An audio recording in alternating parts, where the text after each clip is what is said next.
everybody. Another night, huh? Doing three in a row. Whoa, okay, that just started. Okay. Alright, let me check my audio levels here. And music's not playing on your side, but playing on my side. So as always, give me just a second. And let me know how everything sounds as soon as I get this going in 1 second. Yep. Boom, there we go. Okay, should be good now. Except I'll break your ears next time I try to show you the browser again or something. I was just trying to catch up with the chat. you guys were in here a little earlier this time. Papa, I heard you mention the Flying Bear printer. Yeah, I'm really excited for that one. I didn't expect it to be a kit, as in like it's definitely not together. The box is not as big as the X Smart box, and the printer technically is bigger than the X Smart. So that should be interesting. It might have to be a multi-part thing that we do, but I agree with what you're saying in here. Bribing the wife? Nope, probably neglecting is probably a better term. But you know, these things definitely help out. Benjamin said, oh, actually I can put them up like this. I love the SV06 Plus. Hopefully this one does well like mine. I hope so too. I hear nothing but good things. Sounds good. Okay, thank you. Bribing the wife, part of life. I like how that rhymes. Gang's all here. Yeah, we're getting spoiled by these live streams, but well, glad you guys are enjoying them. I'm definitely really enjoying doing them as well, and this little sprint is definitely helping me get stuff out. Like no one really watches these in comparison to my videos. I actually looked at some analytics yesterday. About 2% of my entire audience watches these live streams. But like I said, for me, as much as I want to just feed the YouTube algorithm, you know, I'm doing this as a hobby, and for me personally, doing this with you guys and being able to chat with you and talk to you is more fun to me than, you know, doing this alone with just the camera looking back at myself. So I'm having a good time. Hopefully you guys just enjoy that, you know. We're the 2%. Feels elite. Yeah, it is elite crew. Yeah, because we have what, 14,500 subs. So you know, if you look at how many people are here, actually let's take a look how many people, just for science. So 7 people are here out of, you know, almost 15,000. So it makes sense. Hey GM. Eric says, I love my SV06. I've been very reliable. 4 months later, no issues yet. Great printer. Nice. Good to hear. Yeah, I mean, technically it's modeled after one of the best machines, you know, that's been out for years. So you're the real MVP. No, that's you guys. You guys show up. If you guys didn't show up, it would just be me again doing the same thing. But okay, so essentially the reason why I did this video is I was trying to do more of these, and I have a bunch of printers lined up to unbox and check out and learn about. And I was on Amazon earlier just looking at things as I do, and apparently there is currently a I don't know if it's just a day, I don't know how long this is for, but at the moment, I posted a link down below, the SV06 currently is $206 on Amazon. I mean, on the official site, which I also linked, I think it was $230, and you get spools of filament, 2 spools of filament. Even that, with 2 spools of filament, is a pretty fair price. But this 30% off sale for $206 is just, I don't remember the last time a printer was at $200 with this much on it. Right? So, like, if we look, what the... Do you guys see that? Do you guys see the clock that's wrong? It's 9:07. Why does it say 6:57? What in the world is that? Alright, hold on. That's supposed to be my browser.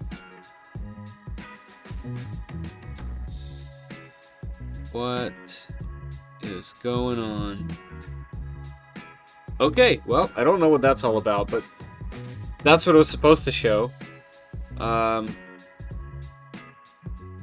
it looks like the mini-amp screen. This thing is pretty buggy. A bit unfortunate that it's like that. But this is what happens when you try to use, you know, OBS instead of paying for a simpler service. This one's very manual, but it can do anything. So I'm having all kinds of little glitches as we go. So my apologies, guys. I know this isn't the smoothest show ever. Prices are crazy right now. Yeah, I guess it's a really good time to be, you know, in 3D printing. Just looking at the King Rune KLP1, I would wait on that machine. So I have the King Rune KP3S Pro V2, which is the clipperized version of the KP3S. I'm a huge fan of the KP3S. I have a Pro down there that's modified. It runs Clipper, and it has an afterburner on it from a Voron. So it's in that little ecosystem, and it's a reliable, amazing machine. Works every time. Failure rate is just not even existent. So it'll be really interesting to look at that machine that's out of the box built, very similar, and you know, compare it to what I've made myself. But as far as the KLP1, they had a bunch of issues at launch, more so than the majority of the others like Chitty-Tech and Creality, because they're just a much smaller company. So they need some time to get it right. I know they're doing marketing again, but I don't think they're sending out machines. When I asked my contact for them, they said that they will not be sending one. So I would just wait, because it seems like if they were confident in their machine, they would be marketing it, would see it all over the place. But the ones that I have seen have been pretty problematic. So I would just wait on the KLP1. GP posted a video today of the review of the KL. Oh, okay.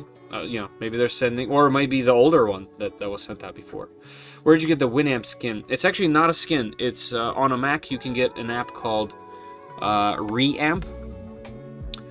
So it just comes like that, and what it is, it's a ported version, and you can actually download any skin that you want, like from the classic Winamp, like from the archives from the original site.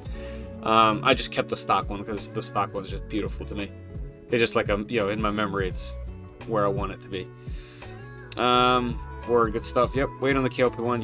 Yep. Exactly. Bed frame and idler have been replaced so far. Okay. Yeah, I haven't really been following too much. I just know that they've had some problems. Second print should be single cylinder fidget motor by Wacom printer. Icy Pie, which one? What you talking? The second print should be the single cylinder. What are you talking about? The one that we were talking about in Discord. The one you built, because that thing's cool. I love that thing. Hey, Jose. Yes. Okay. Well, I'm not gonna print another one of those, but I do have something in the works that I'll show later. I've had a similar idea to that motor thing display for a while, in like the old Tinkercad. So I've been kind of working on something myself that's a little bit different, that's meant to be modular and things like that. So I'll party pooper. So I'll make something at some point, but. Did a relaunch KLP1 with touchscreen and Wi-Fi built in. Really? Yeah, I would just hold off a bit until it's a little bit more concrete.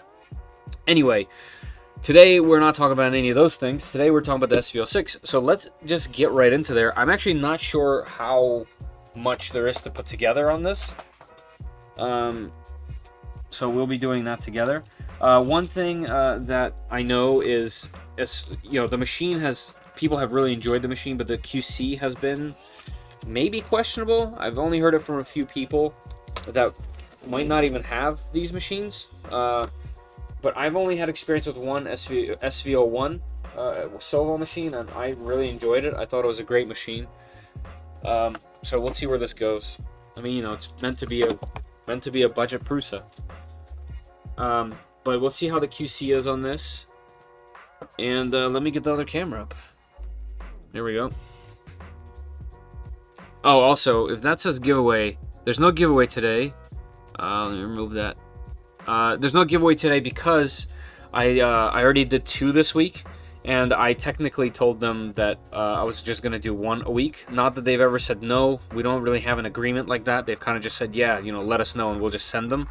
The winner from yesterday still hasn't returned my email back. They requested a filament that I don't know if I'm not even allowed to give away. So if you're in here, Don, reply back to me, sir, so I can get you the right filament. But no filament today. I don't want to push my luck with a company that's trying to help me out, right? Also, does that say no work on the box?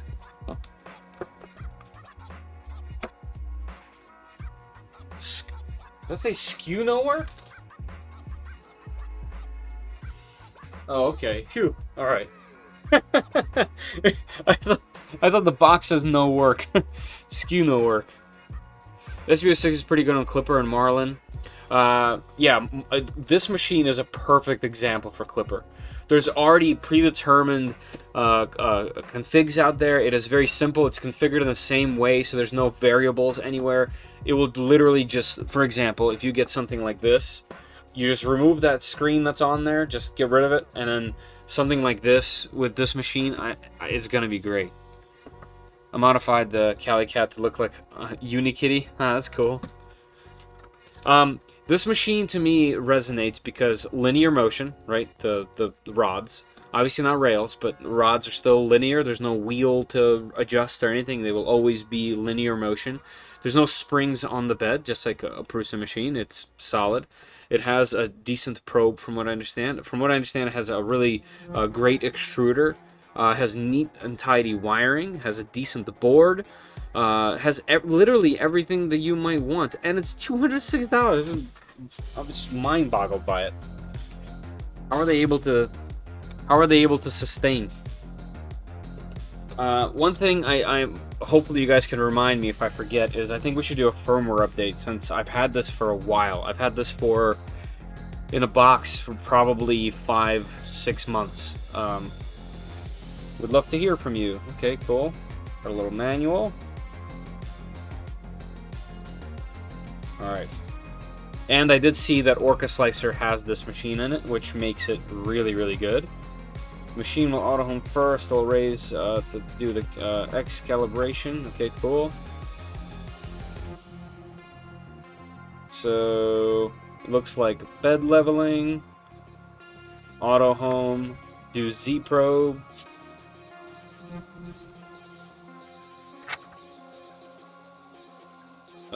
Bimetal throats. Nice. They're using yeah, all metal hot end. Man, this thing is just loaded.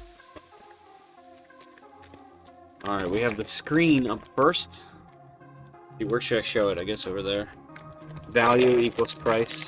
Yeah. Wow, this thing is surprisingly heavy. Okay, this blue looks better in person than I thought. That's nice. Cool. I wonder, it's since this machine is all 300C, also nice. You guys, this machine's completely open source, right? They have all of these files available for you.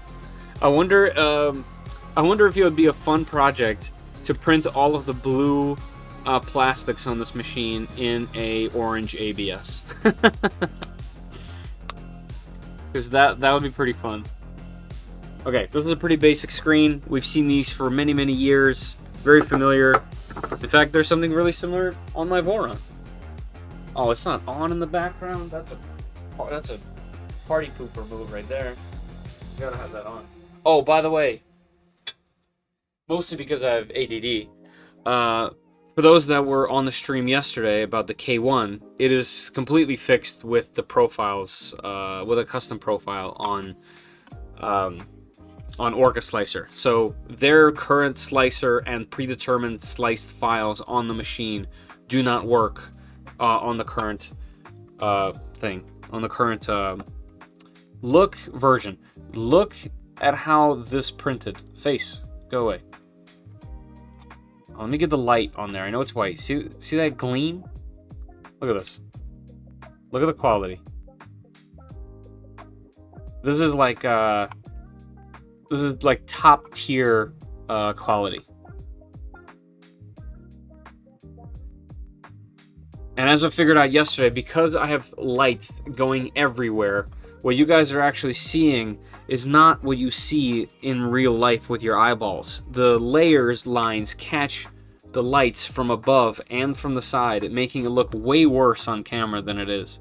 I would say that this is pretty much one of the most superb prints so far.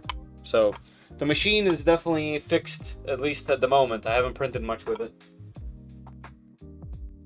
Another note is it fits in a calyx shelf with standard risers for an ender, which is also very nice, at least for me. because I can have it down there and I don't have to have it up here. Hey, Lore. Alright, let's keep going. Okay, looks like we're just gonna get right to the printer. Got a filament spool holder. Foam.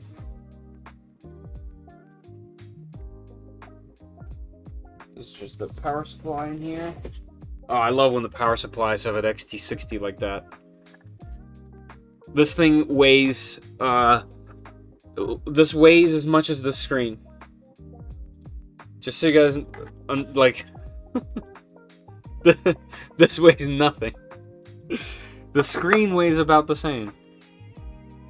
Oh, it's that Cheng Lang power supply. So there's a bunch of machines that run this brand power supply.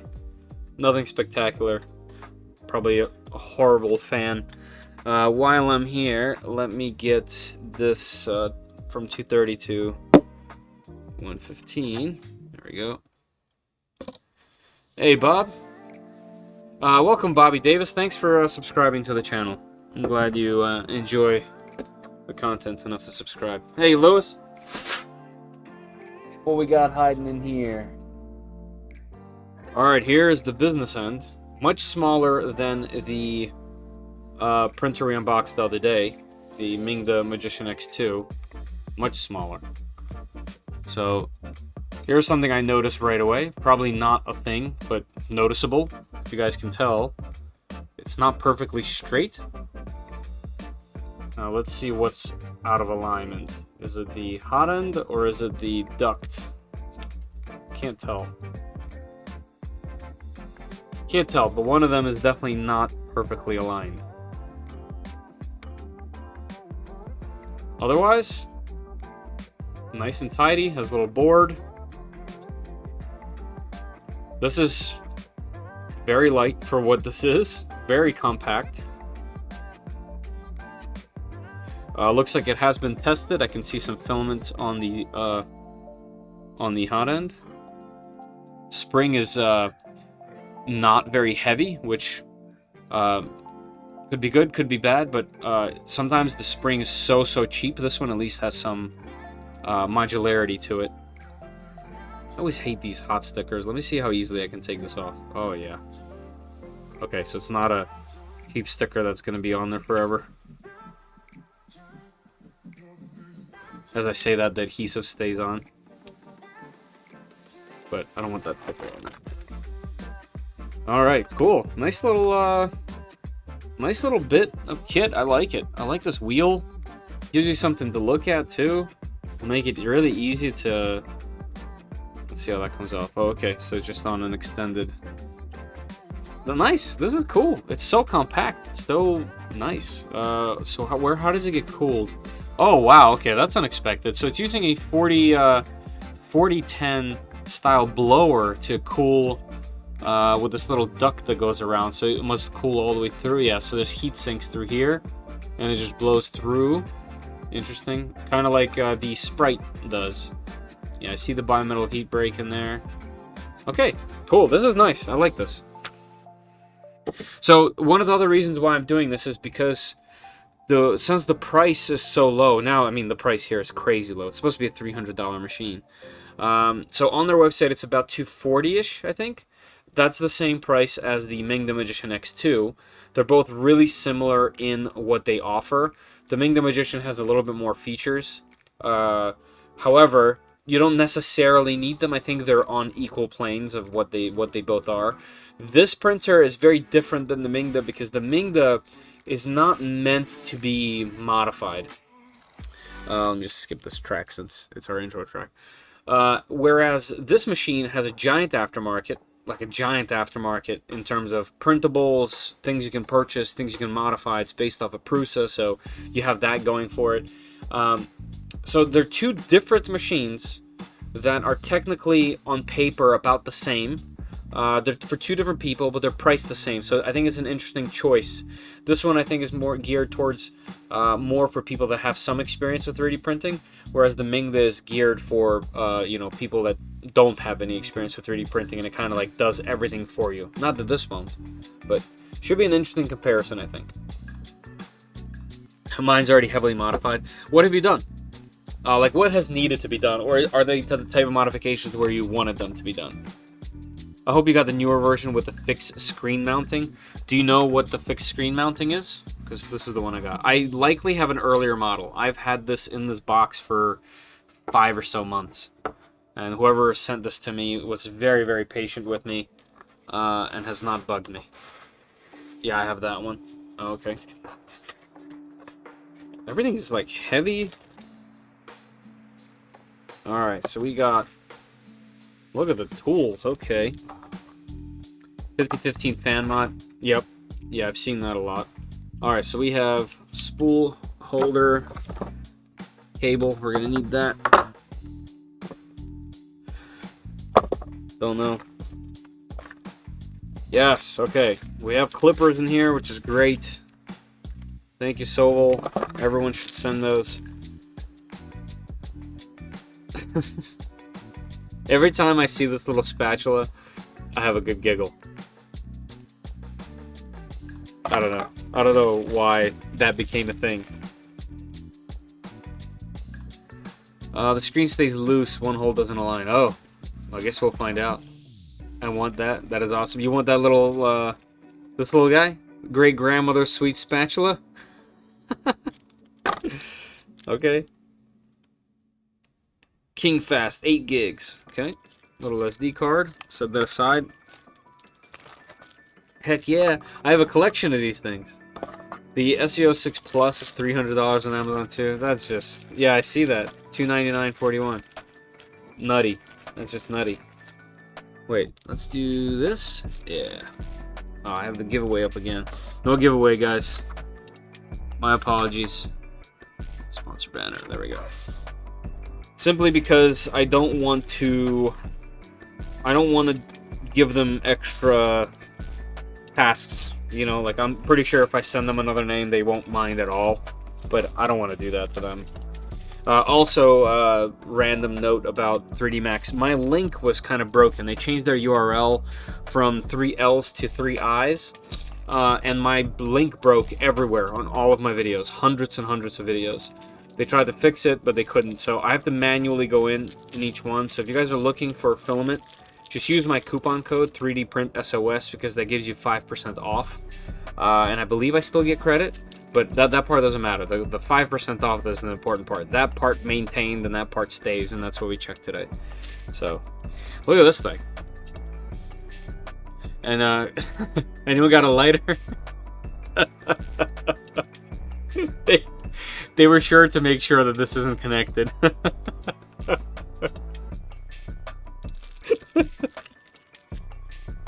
Yo, where's Nathan at? Nathan, bring that bag, man.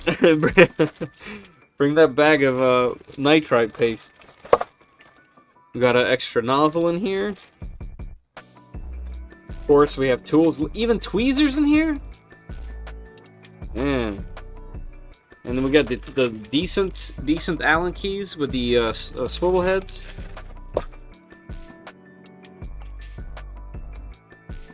Alright, just looking for this part, the hardware. Got the hardware out.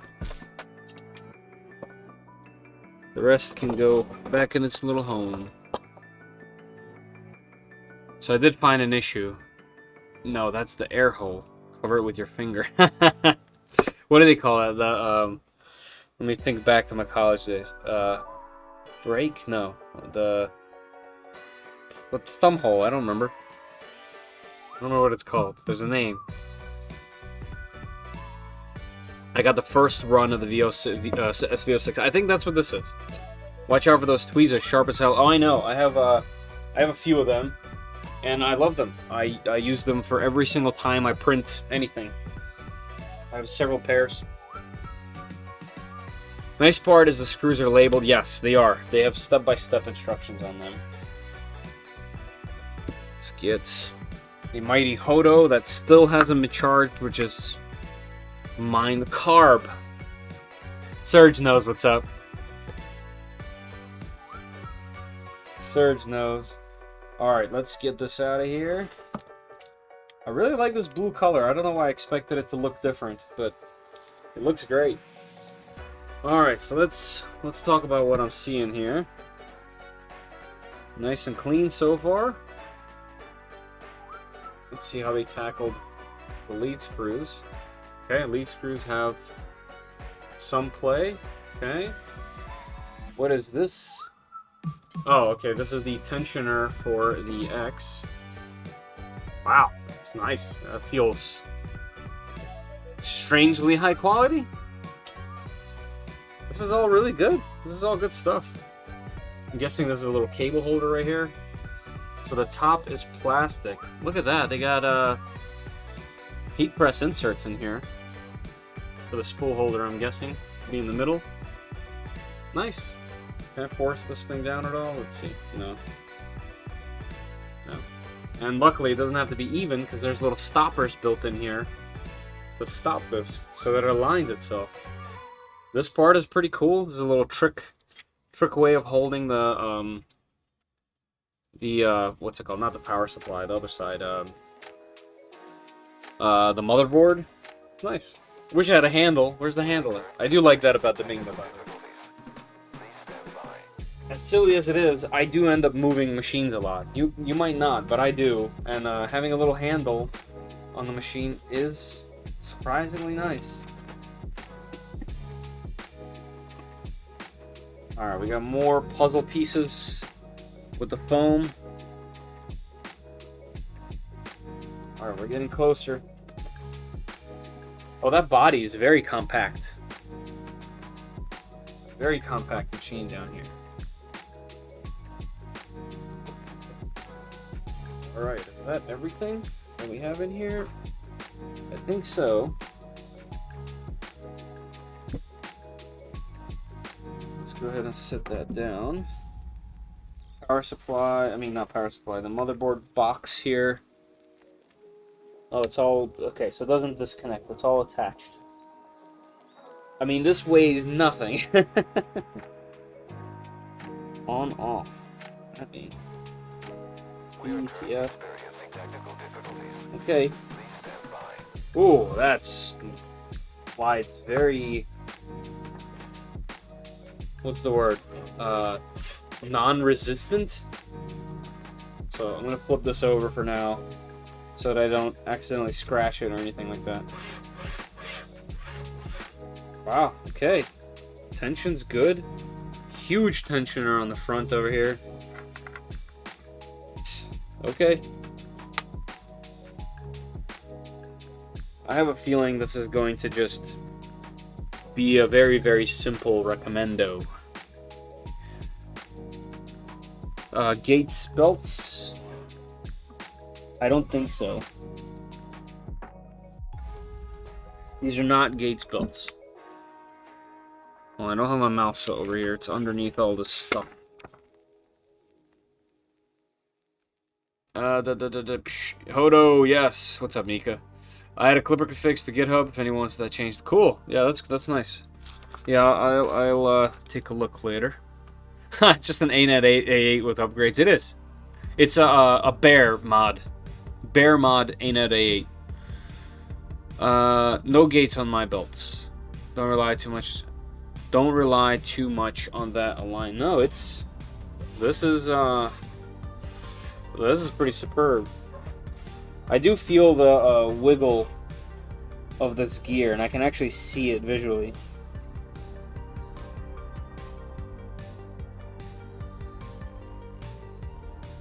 Like, I can see that gear. I mean, you might be able to hear it. It has a little wobble to it. He's going to need it. Will this fetter have his soup cans ready? Ultimately, it's a nice printer for the price. Soup cans.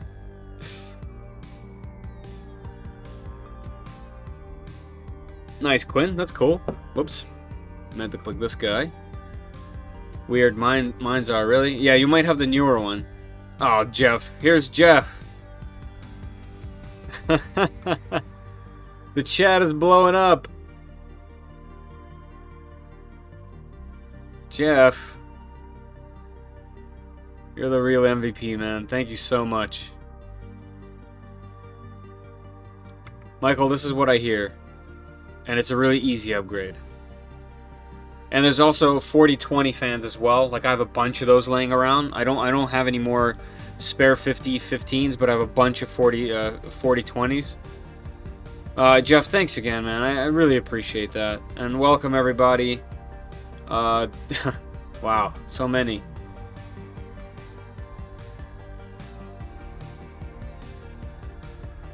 I heard these are decent. I prefer an under 3 size bed. I think it is an under 3 size bed. It's 220.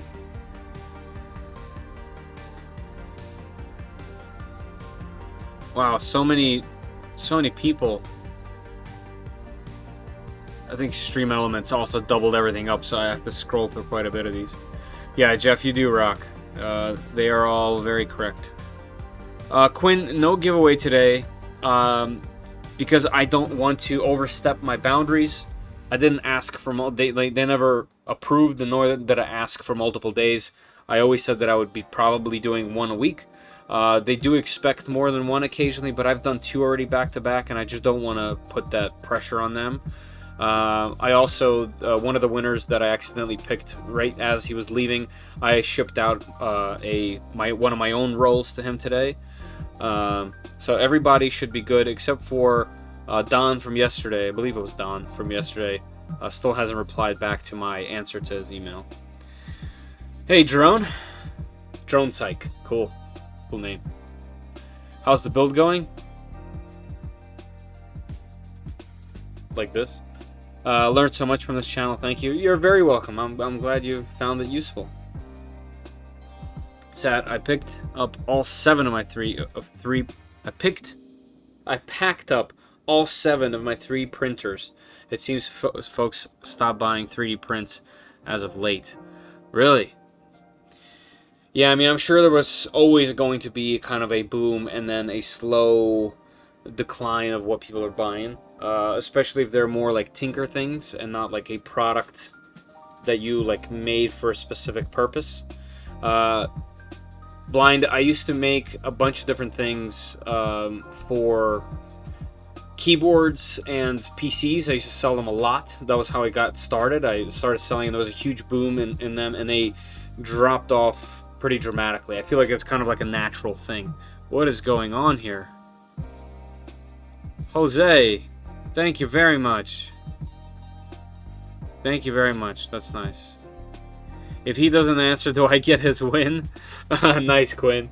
No, so he won fair and square. He gave me the address and the filament that he picked, but the filament that he picked, I can't send to him. It has to be PLA+. So I basically replied to him asking if this other filament would be okay instead of the one he asked for, and that's what I'm waiting on. So I can't pass on his name and his address until he picks the filament that he wants. Thank you so much, Jose. Once again, truly appreciate it. Jeff and Jose, you guys rock. Thank you. Super cool. All right. I'm gonna try to keep going.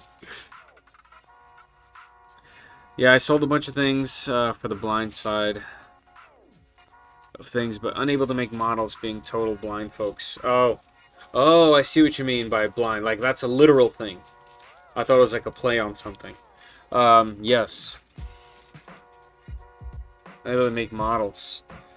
Man, I wonder if these new AI, this push for AI, will help you a lot to some degree, because there's already a bunch of 3D model related prompt-based modelers. They're not that great yet, but at some point they will be, especially things like Photoshop and Illustrator that have 3D capability. I wonder if at some point shortly you will have a lot better tools to be able to produce those type of things, even with a disability such as blindness.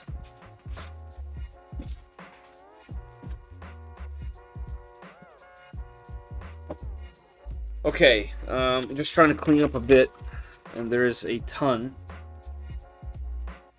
to put away.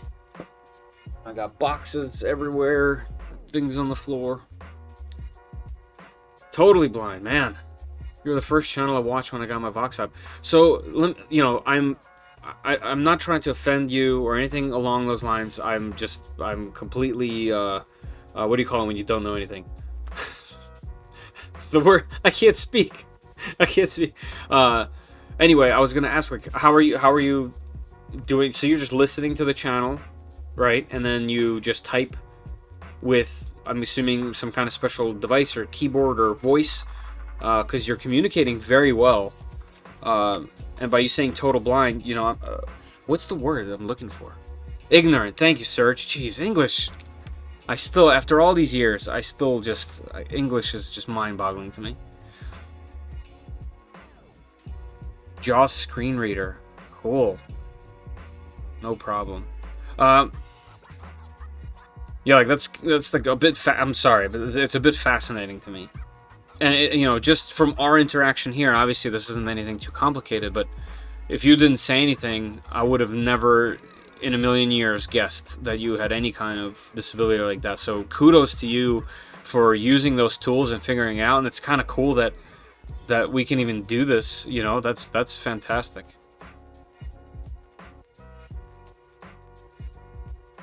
Lewis, I also packed all mine, even SV06. So guys, if you guys were into cryptocurrency at all, there was this huge boom of mining, right, at home with cards, with video cards. And it was a similar thing. There was this huge boom. Everyone had these crazy miners. One of my buddies really got into it, and even in our office, we had a bunch. I used to mine myself a little bit here and there. And, you know, they just kind of petered off as time went on and things moved on. I wouldn't be discouraged. There's other things you can do with those 3D printers. But yeah, you know, you could always try to pivot to some degree. It's obviously always hard to see when you pack everything up and not making that money anymore, and I get it. But don't be discouraged. I'm sure you can find some other way. You just got to kind of think about some other use.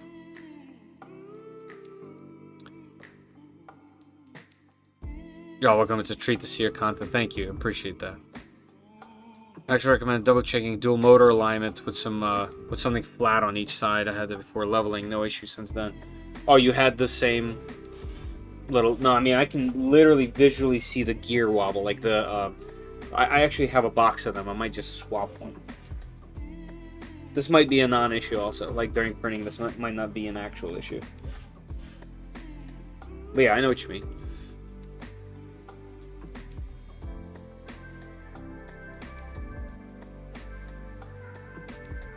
Whatever happened to the latest Core YZ bird printer you did about 2 to 3 weeks?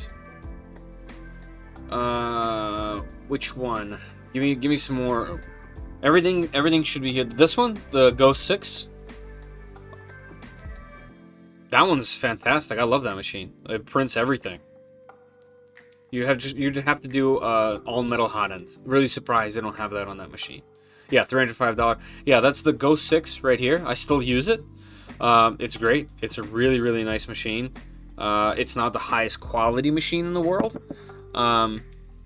It's definitely like a budget machine, but it's all enclosed. And if you can also have enough know-how to install the all-metal hot end so that you can print hot, it does ABS perfectly fine. Does PLA with the open doors without the little hat. I also found out that the little hat, you don't have to fully take it off. You can just unhook the front and it leans back and kind of stays on there, so you don't have to fully take it off. It's actually great. I have zero complaints about the machine. Clipper on that machine would be great, and there's lots of configs out there for it. And you can start to push the speed by a lot. It seems that all good things always come to an end, no matter what it is. Yeah, unfortunately it's true. I mean, technically speaking, that's happening right now with YouTube. YouTube, I would say I'm making less than 50% of what I made last year with significantly more content, significantly more effort, significantly better analytics in every single way, significantly more subscribers. That's why I'm doing these, because this seems to at least be more engaging and more fun. But the income from YouTube itself has maybe a quarter of what I was making last year on the channel. So I can't rely on YouTube. I have to kind of just use it as a platform to either try to find cool products for people to purchase, or just share cool ideas that somehow can earn money in some other way. I have to find some other way, because relying on YouTube's income is not a thing that's a thing anymore. Like, without throwing out any figures, I don't even know if I could have bought a single machine with the income from YouTube this time, which is just silly for the amount of work that goes in, you know? Technology has made a lot of improvements in improving access to the blind and visually impaired compared to, yeah, that, I mean, like I said, I'm super ignorant with that kind of stuff, but that is cool. Hey, Serge, welcome. New member badge, look at that. That's cool. Things definitely changed. Yeah, after, I like how you spaced that out. Yeah, it was booming. Okay, let's get back to this Let's get back to this build so that we can actually print something today. I just realized I'm not on the right screen. Actually, this screen works, right? You guys see this? You guys, I mean, you probably don't want to see me. We should probably swap. Yeah, let's do this. Sorry guys, I get carried away in conversation and forget what we're doing and just enjoy hanging out sometimes. So, my apologies if that's a thing. Okay, fingerprint magnet. Alright, let's turn the printer this way. This is kind of iffy, all this wiring here, but I guess once it's up like that, it's not actually going to matter.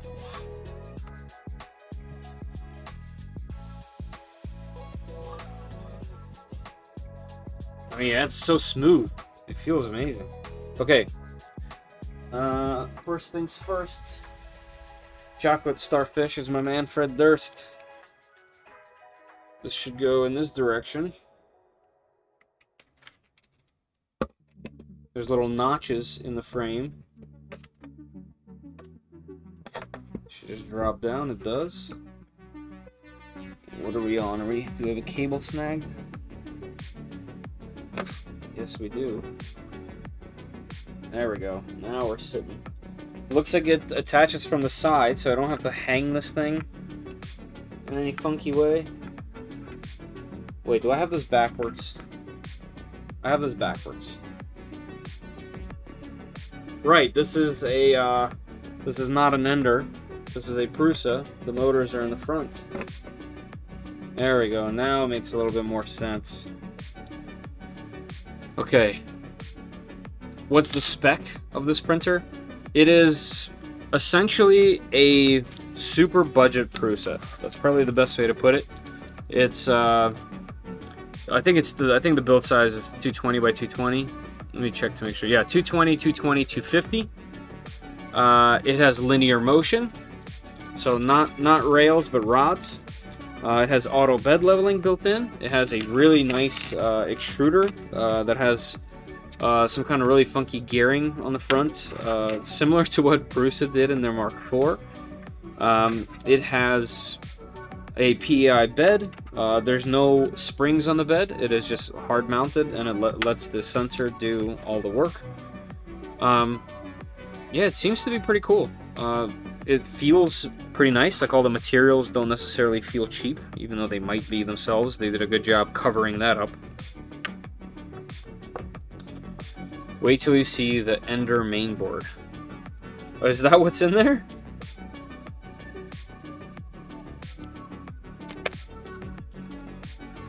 I don't remember this song, but it's good. Brigada. That dude makes some really cool music, actually.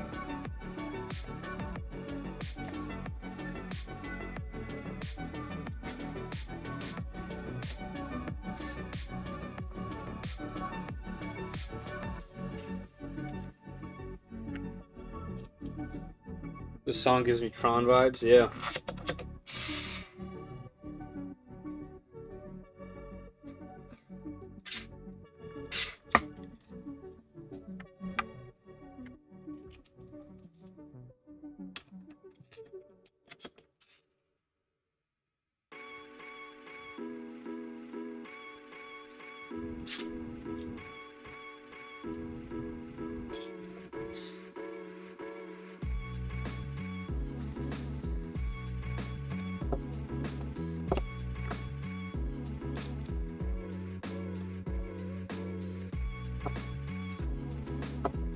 Man, this thing's so strong.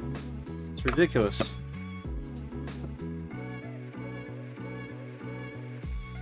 One of those wrist breakers.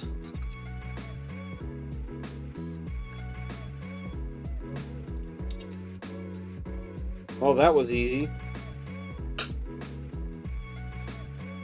I'll just keep this one here. This one in case I need it. Alright, I'm going to start plugging some of these things in. Looks like this just goes to the motor right here. And same on this side. This other one on the side looks like it's for the screen. Let's just go ahead and throw that on while we're over here. Let's see, so you guys can see what I'm doing. We'll do it this way. So it looks like there's several different positions for this for some reason. Also, which side do I plug in the cable? I guess we'll have to find out. I'm assuming you plug it into one, but could be wrong.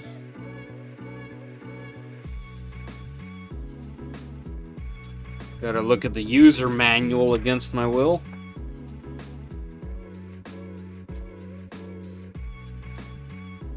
Okay, where do we plug this sucker in?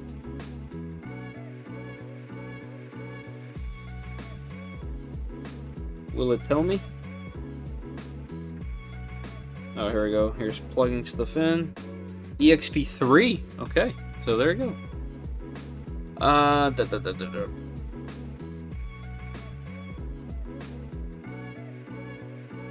Sorry, let me catch up with what's going on in the chat. Have you ever tried the Hiromi printhead for any of your Ender 3 clones? Hiromi was not one that I've ever... Actually, no, I did a long time ago. I didn't like it. If you go to my printables or my Thingiverse, you'll see what all the heads that I've tried on the Ender. On the Verizon, Jesus. I'm getting tired already. It's not even 10 yet. The Voxelab Aquilas, I have always kept the printhead stock because in all of my testing, the cooling has been, for some reason, superb. And I'm not sure why. It's not a spectacular fan, it's not a spectacular printhead or the angle of it, but for some reason, it has always been really good for me. And I think it's just because it goes really slow. Once you start pushing it, I'm assuming you're going to need a bigger fan, so that's why you might be asking why. But I don't have good enough experience to kind of answer that. On my Ender, I had many. I tried so many. I ended up liking, I think it was called the Hurricane. I think that was my favorite one. The only one that I've ever suggested was the one that flips the fan over, and it's really lightweight. It's very, very small. The cooling fan is like on the bottom, and then the one is on the front. I don't remember what it's called. Visually, I can show it to you exactly, but I don't remember which one it was. But it's very lightweight and very minimal, and it's not beautiful. A lot of people really want it to look a certain way. This one doesn't look a certain way, but it's very functional and very lightweight. And if I was to print another one, I would print that one.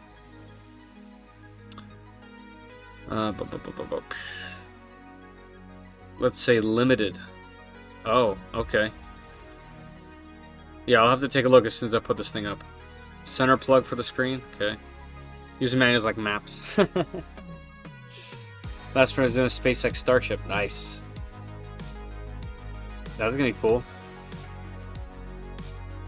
Alright. I like that there's an option for angle on the screen. That's kind of neat.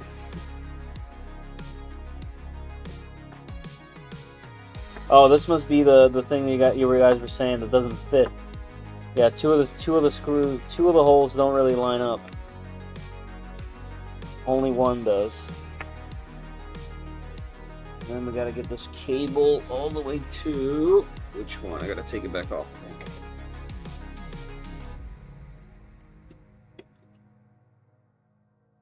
This one.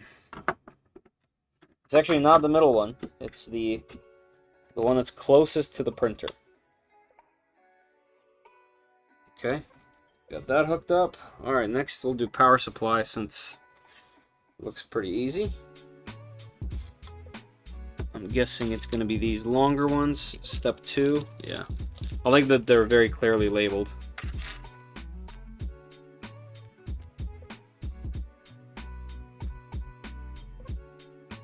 This one? Yep. Hodo! Hodo has been just an amazing tool. Can't suggest it any further than I've already suggested it. It's just great.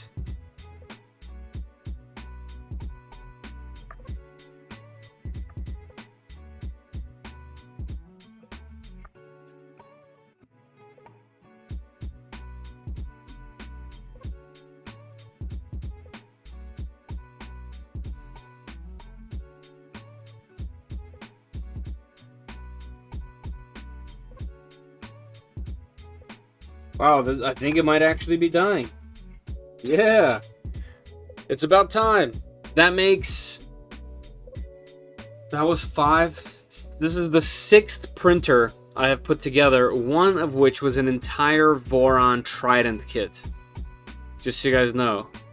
6 machines this thing has put together in one charge of the USB-C. That's incredible. Alright, so let's plug this bad boy in. Alright, power supply plugged. So far, everything is very smooth, very easy. Everything looks good. I love all the molded plastic stuff on here. It actually looks just like it's high quality. What is this little rocket ship? Unlock lock. That's nice. I like that. I like that.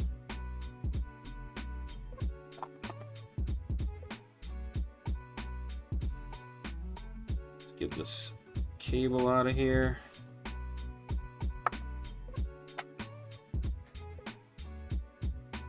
Very cool. I like that it has its own little place to live. Very nice. This is a cool little printer.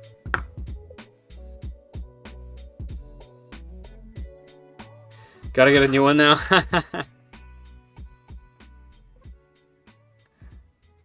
Manual set middle. What's wrong? Really? My manual set middle, but that was wrong. Oh, okay. So I might have some other I have a version 1 of the manual. Who knows?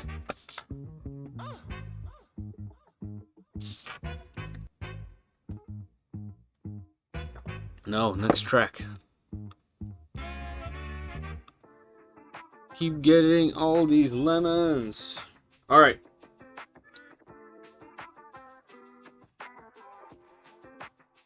Actually, it looks like the X also has a somewhat uneven gear.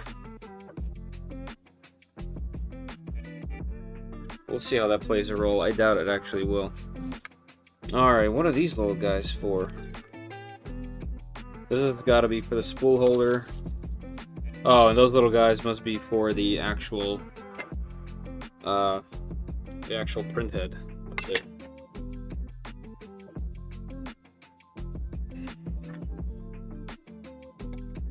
Which way do we go? Left? Right? Go to the right.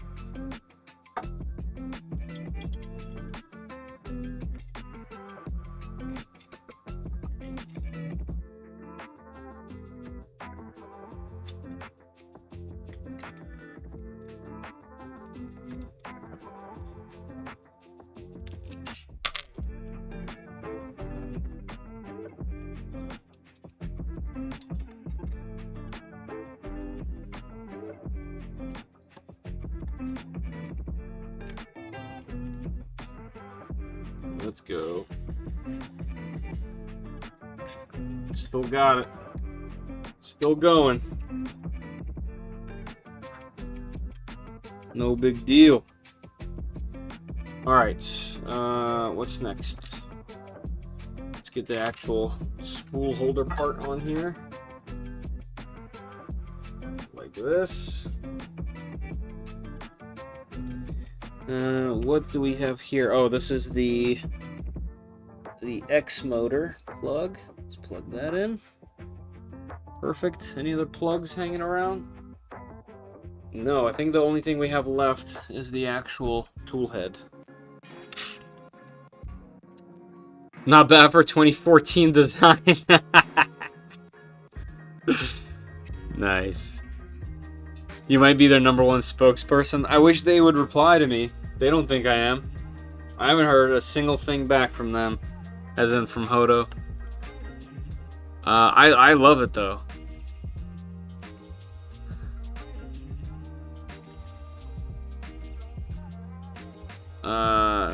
Too bad. Now what I think about it, I think Tim from TH3D Studio put a mean will into his when he assembled it because he doesn't trust the brands.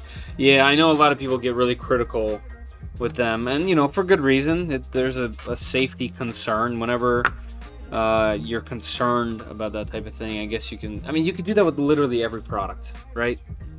I've never had a single power supply problem ever, even with my A-nets. So it's always an experience thing. I can imagine if I had some mishap somewhere, I would easily be hyper alert about these things. I probably got 100 rolls of PLA boxed up that I got from Max. 30 Max, nice. Yeah, I have at least 100. Yeah, I love mine. Nice. SV07 on sale for $250. $250. SV07.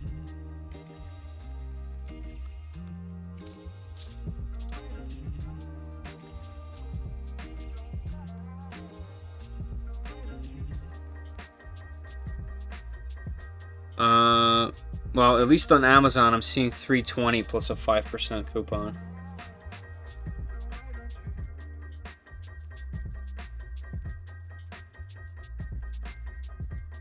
You mean on their website somewhere, GM? Oh, on their webpage? Yeah.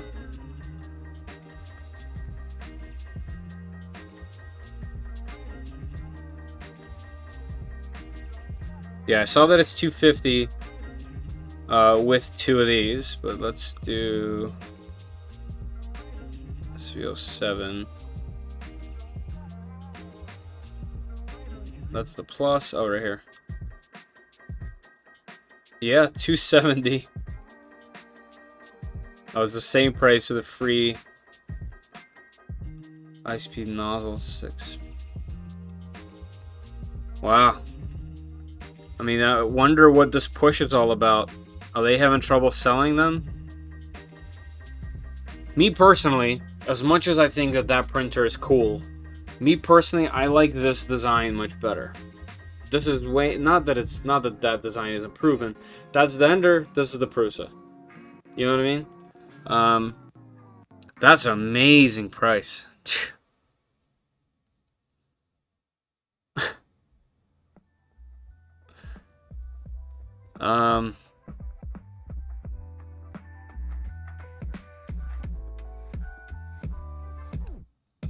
You know, it kind of worries me a bit, honestly. Buy printer, great, get free filament. It just seems like if they could sell them for this low, why not have sold them that low to begin with?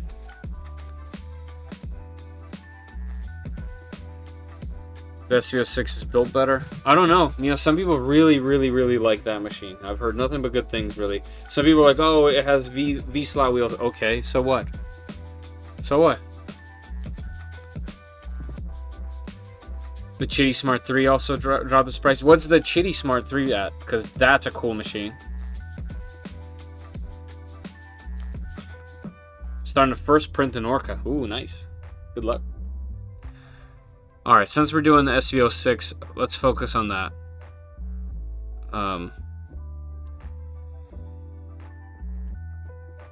Yeah, $200, man. That's quite the price point. Alright, what time we got? 10 o'clock? I think we're making okay time. I've obviously chatted quite a bit, but I still think that's okay. This thing's definitely been tested. There's some dust buildup around where the fans blow.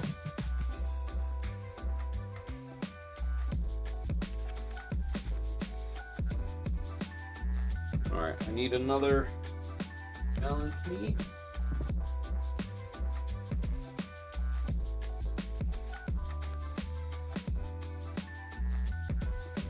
see how this thing sits on here. Does it kind of pop in? Oh, that's nice. Oh, it fits like a glove in there. Man, printers have really come a long way.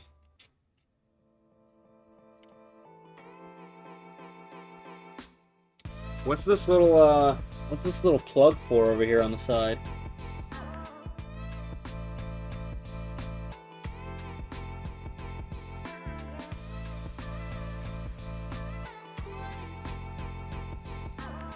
Oops.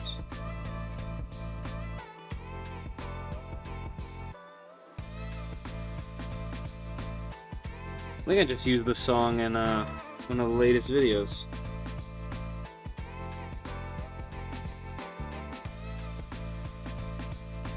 Alright.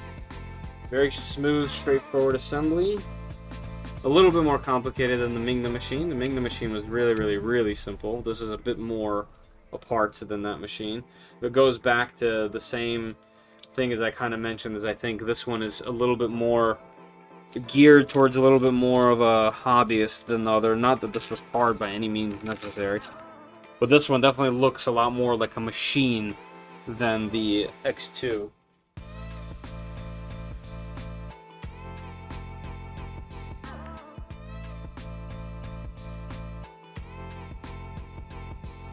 Okay, so before we boot this thing up, I do want to update. Actually, let me plug this in. I'll plug this in later, just in case I overload my hub again, like I did yesterday.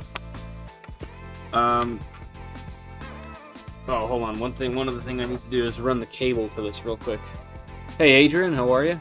It doesn't have a BL Touch. It has an inductive sensor on the side, like the Pinda or whatever it's called from Prusa. $3.99 for the Smart 3. Man, that's good. Do you know, Lewis, do you know, or does it say that it comes with the updated hot end? Because the updated hot end is really good. The fan fixed all the clogging issues, and it's just way better. It prints so smooth. The X Smart 3 seems cool. I like that machine. $3.99, man, printer. It's a great time to be into 3D printing right now. Not a bad price for the SB07, but I don't see any spec if it's a bed slinger or if it's a bed leveling. It has bed leveling. It has pretty much everything, Blind Wolf. It's really fast.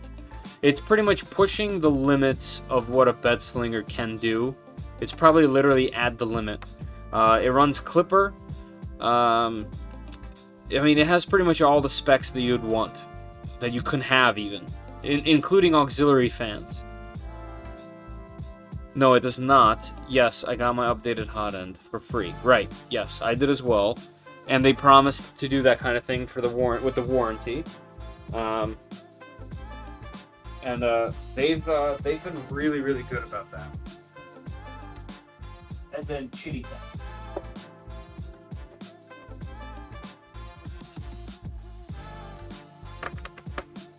No, let's run it through the grommet.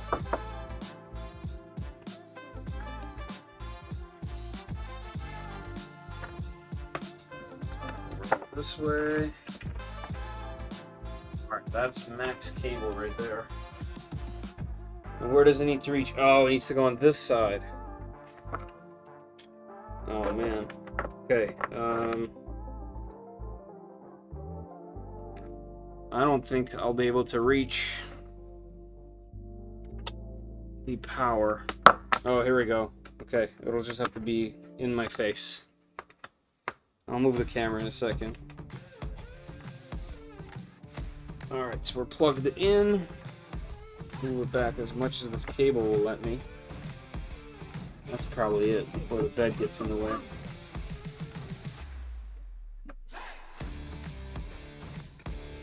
Alright, this bed cable.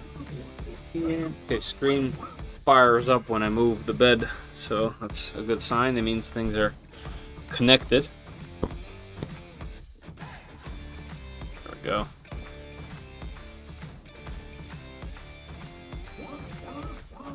Okay. Alright, let's grab this out. Let's grab the latest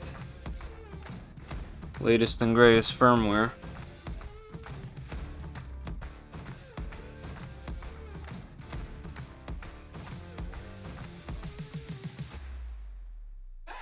Alright, let's see how Sovol does their firmware info.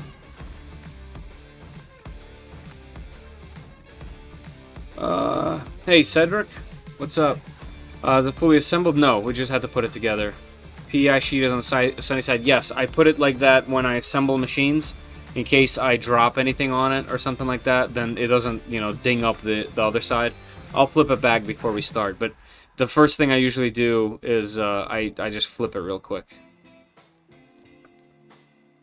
The inductive sensors work great on this machine for me for the past 7 months. No releveling needed. Nice. That's good to know.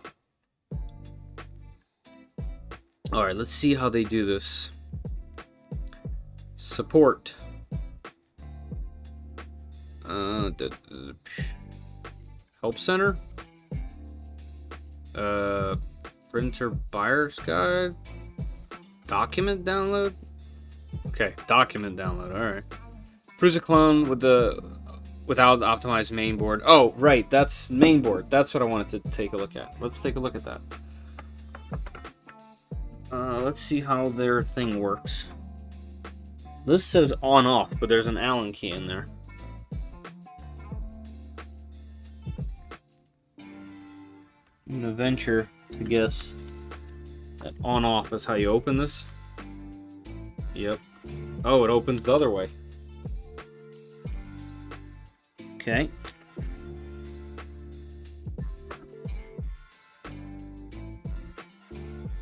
Alright, same fan as the Creality K1 uses.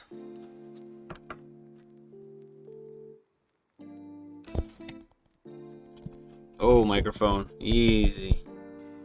Easy, boy. Let's see what we got going on down there. A little dark. Let me go ahead and fix that.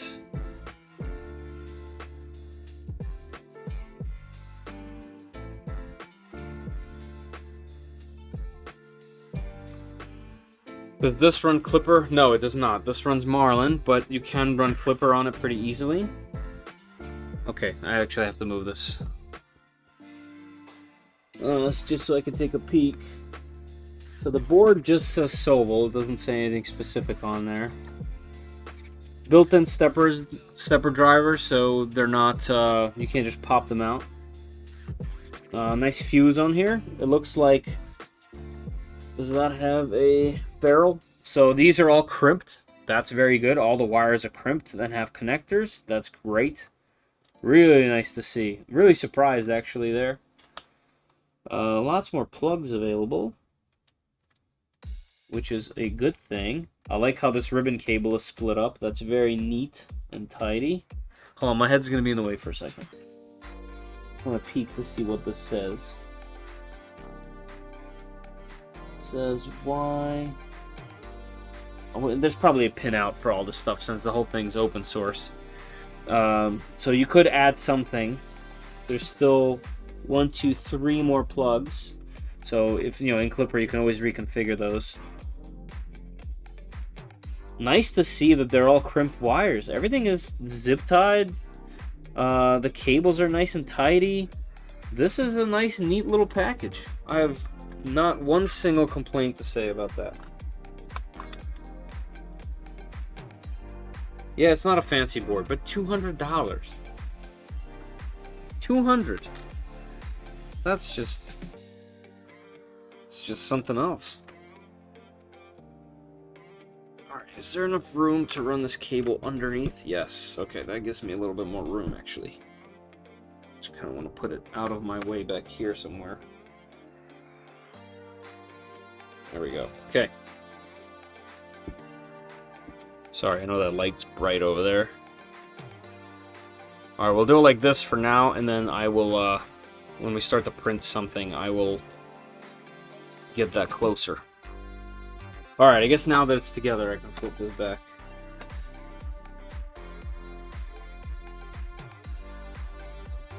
Nice plate, feels good. Auto leveler be added. that 305 printer? Yes, it can. It can. It does not have an auto bed lever blind guy. Blind guy! Blind gray wolf. I saw gray, and there's a Y then, and in the corner of my eye, guy. I wonder, does it have a bootloader? Oh, it does have a bootloader. Okay, good, good. All right, let's see here. Latest firmware, February. Oh, I've had it since February. Okay, I guess we're gonna boot this up so we can see which firmware it has on it. Sovol. Very bright. Kind of hurts. Holy old school. Nostalgia hits hard.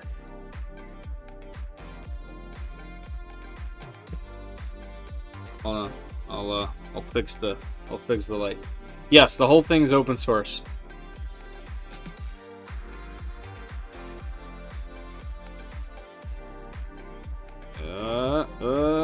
There we go, like that.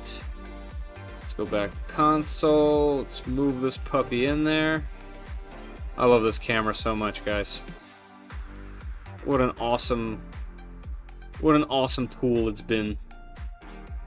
Let's take it off autofocus. Actually, it's been doing pretty good on autofocus. I don't usually use it, but it seems nice.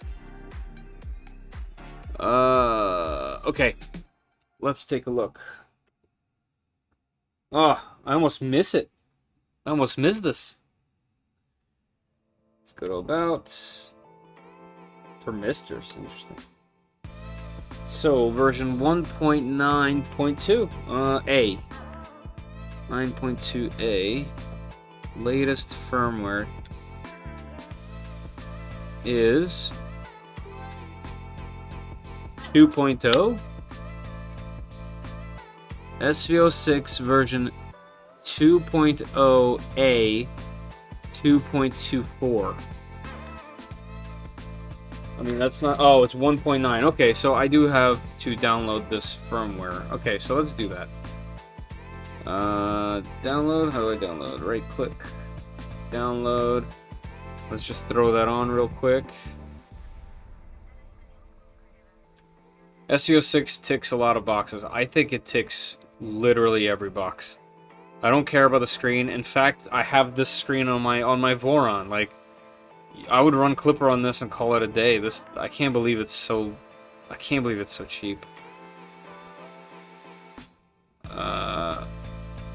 Where is that file? Oh, right. I'm using Chrome. It downloads to downloads. Alright, we got the bin. I think I have to rename this bin to firmware. Firmware.bin. Let's throw that onto this card.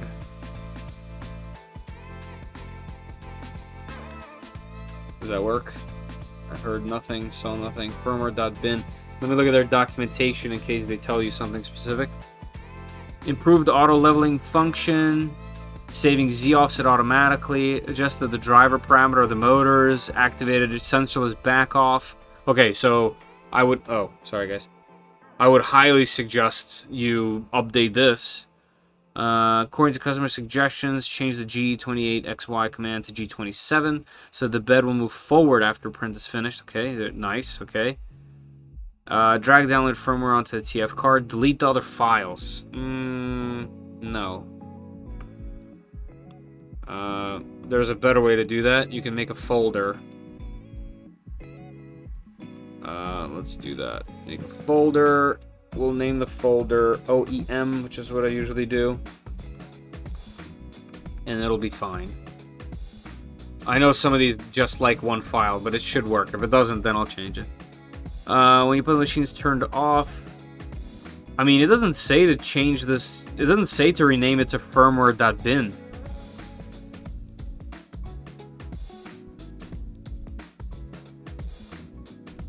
Shut down.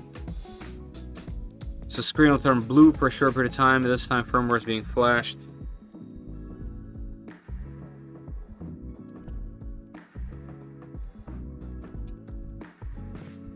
Make sure it's 409. I can't. I'm on the Mac. I'd have to turn. Well, I can quickly boot Windows to do it, but it's okay. I think it'll all work out.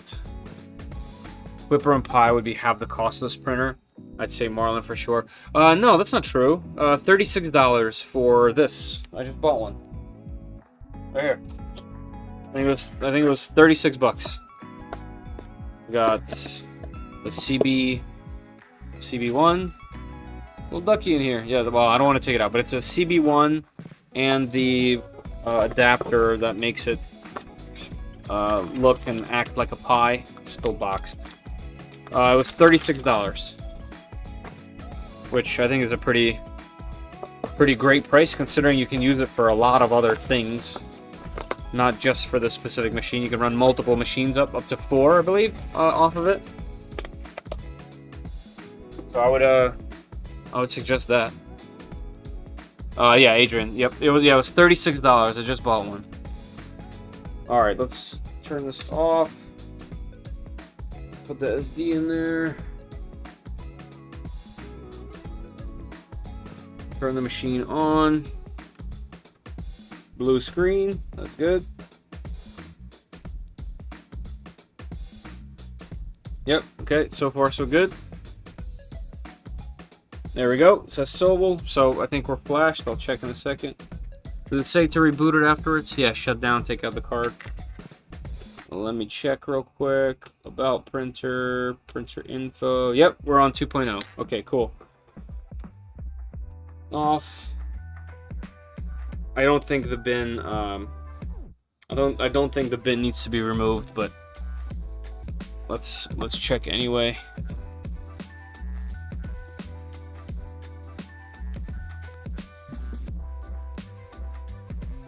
Wonder why they didn't want me to rename it to firmware. No, it didn't. It does not remove the bin file. So if you don't remove the bin file after you're done the update, it will try to reinstall the firmware every single time. So guys, if you're doing that, make sure you remove the firmware.bin file from the SD card if you did an update, because it'll remove your EEPROM settings every time.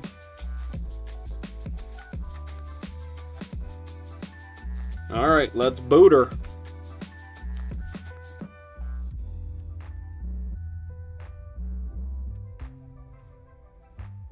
Pad 7, yes, this. The Pad 7 seems to be the best clipper option, if you ask me. Also, the fact that it's not a 3D printer specific thing. It's technically a robust pad that runs Linux. So, if things change for you, you no longer want to run it with a machine, or you want to, let's say, play some, maybe use it as an arcade thing with a controller to play some retro games, you can just swap the SD card out the side. So the thing with Linux and the way that these work is everything runs from an SD card. So if you have one SD card for 3D printing and one SD card for entertainment or running Linux or whatever, that is technically a 7-inch touchscreen Linux computer that has a headphone jack and everything. So technically speaking, the Pad 7 is a no-brainer. Oh, that's cool, Adrian. Nice. That sounds pretty nice. Comes with accelerometers too. Yep, exactly. Less Clipper will support that screen. Clipper does support it. Yes, I know Clipper supports this in some way, shape, or form. So the old Android Octoprint will work as well. Yeah, I mean, obviously Clipper supports this. I literally have a very similar screen on my Voron right there. It's on right there. Chitty uses an Android TV box chip on their boards, MKS. Yeah, so they have an MKS board and it runs USB connection in between everything. That's actually how I'm going to run my Voron. I'm going to use USB as well. That way you don't need a secondary CAN bus unit that also communicates. So you don't need to go USB to CAN bus to other CAN bus. You just do USB, no other nonsense. That's how Chitty did it. Okay, let's play with the machine, right? Let me get some isopropyl.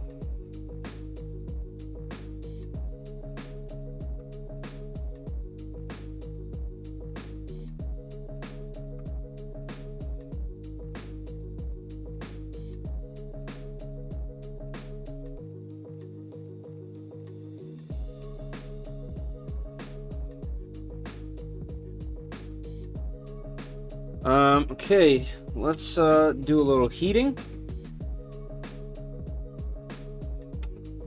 Reheat PLA. Man, I almost miss it. I miss this so much. This used to be like the best. For media, there should be a benchy on here, look like. And my folder named OEM. I'll give it a second to warm up. Just kind of take a look. Set home offsets. Cool. Steps, that's nice. Okay, so they give you...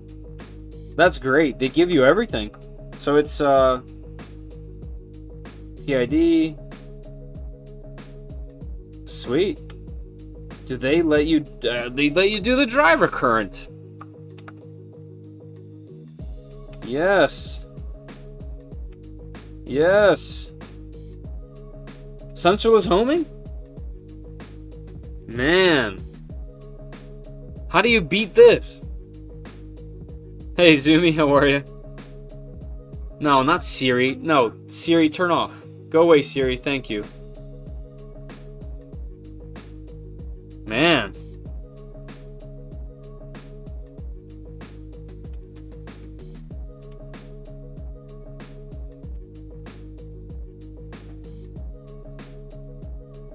Stealth chop.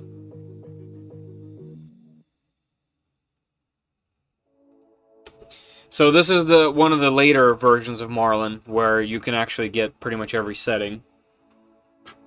So that's amazing.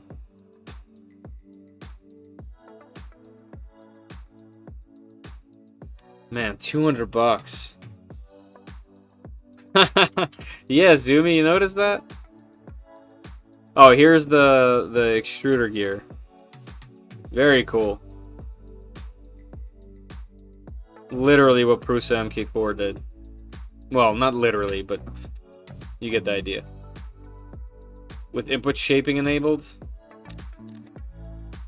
I mean...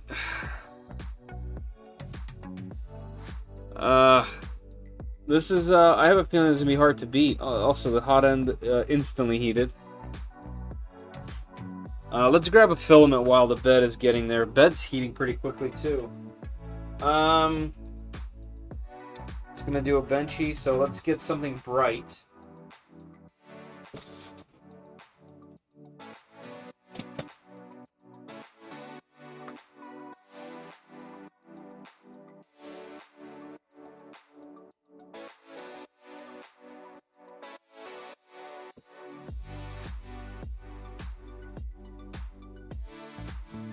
Actually, do I have a filament over here somewhere? No.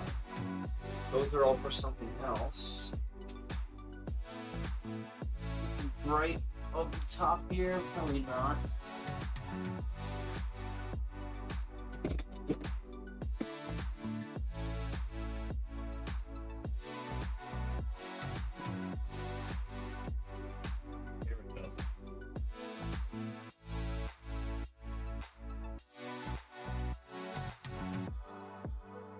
There we go.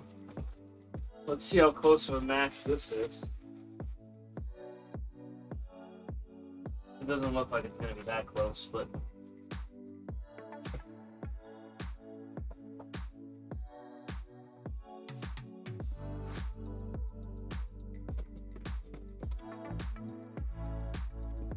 Girl can dream.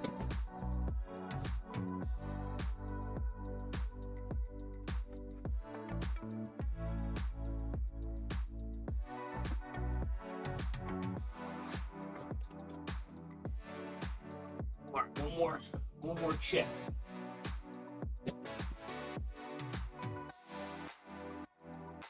Want to have any similar blues? This one maybe. Let's see. That might be a better blue. All right, here's the two blues. Make sure you go through leveling instructions. I will.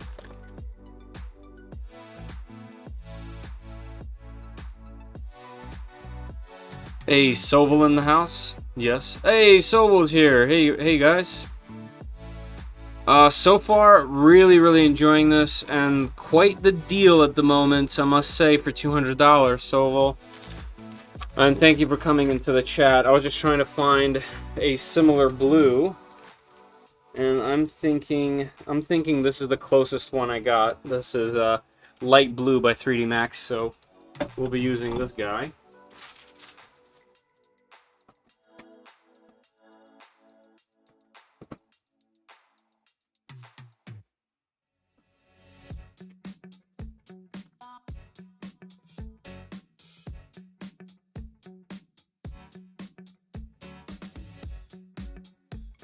Let's go ahead and do the peel. I just realized this is still on there. Woo!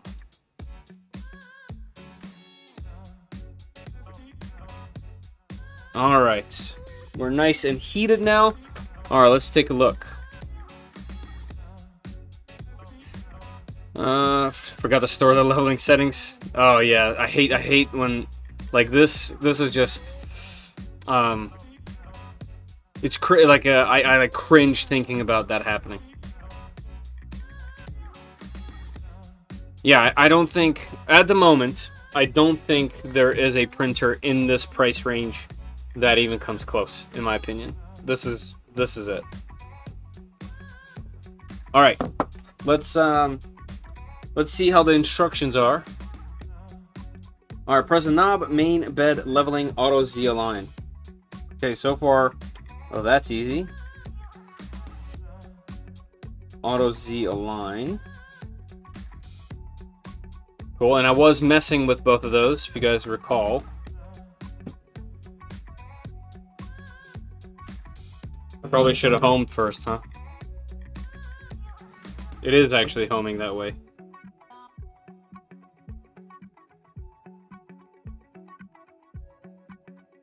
Let me give you guys a better view of what's happening. I kind of had it on the screen, but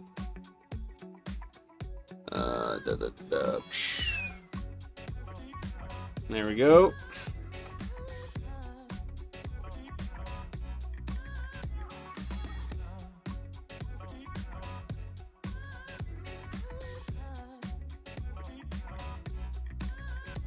By the way, if I'm like enthralled in what's going on and you guys want a different view, please blow up the chat and let me know, because I get carried away with whatever's going on sometimes and don't look. Hey, Sovol, when's a budget Core XY? That's a good question. Yeah, Sovol, I think with your latest SV06 and SV07, I think pretty much everybody kind of wants to see what you can do in your price ranges that you're able to give us with a Core XY machine. Not to mention, I would be more than happy to check that out. It'll last the heat to 120/60. So far I think it homed, right? It went up a little bit, homed, and now it's going to go all the way up and align both of these, both the Z's. Is this my next printer or parts proprietary? Zumi, this probably is your next printer, honestly. I don't have a single negative thing to say yet. I haven't used it, obviously, but so far, in knowing what this is and does and how it went together, seeing the quality of it and the price, the fact that you can run Clipper if you wanted to very easily, the fact that it's extremely featureful. To answer your question, are parts proprietary? No. They do have a, I guess it's a proprietary, I'm looking at it right now, the all-metal planetary gear scenario there. But everything is open source completely. Everything's available online. All the files everywhere are available. So nothing is proprietary. All open source. Can't get replacement parts on Amazon, forget it. But this uses really generic parts everywhere, except for that planetary gear.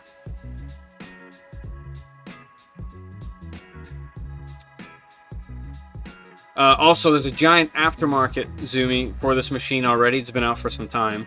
If you go on Printables, for example, and type in SV06, you might even be overwhelmed with the amount of stuff.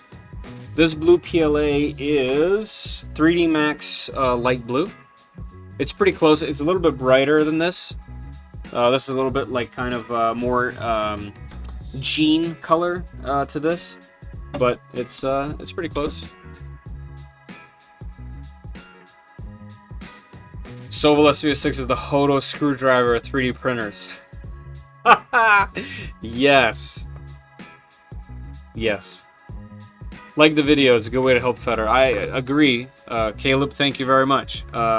Yes, please jump down there and hit that button for me. I don't really ask for it that often, but everyone that's in the YouTube sphere always tells me that I should be asking. Alright, so it did that. It says it's ready.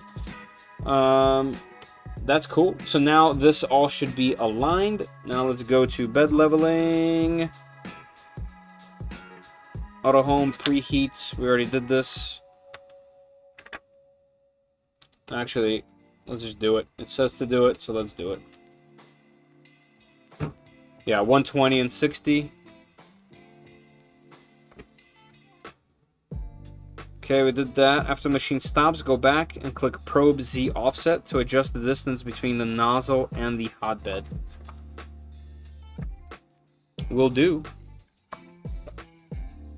And I have the Chitty Tech leveling card that I've been using on everything.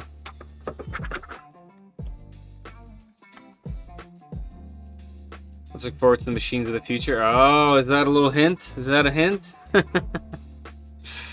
Thanks, Sovol. Can't get, so can I get replacement heater cartridges, thermistors? Probably, yeah. We need a Sovol version of the K1 Max. Yep, I agree. Haha, look at this. If Sovol makes Core XY, I'm buying instantly. Another printer, like I need a... Yeah, I know, Zumi, I'm with you. Hey, welcome to the crew. Thank you for subscribing. Actually, YouTube crew, that's more than subscribing. Thank you for becoming a member. I appreciate that. SV07 Plus. Ah. Alright. Let's do as this says. After machine stops, go back and click Probe. Is that under bed leveling? Yep. Probe Z Offset.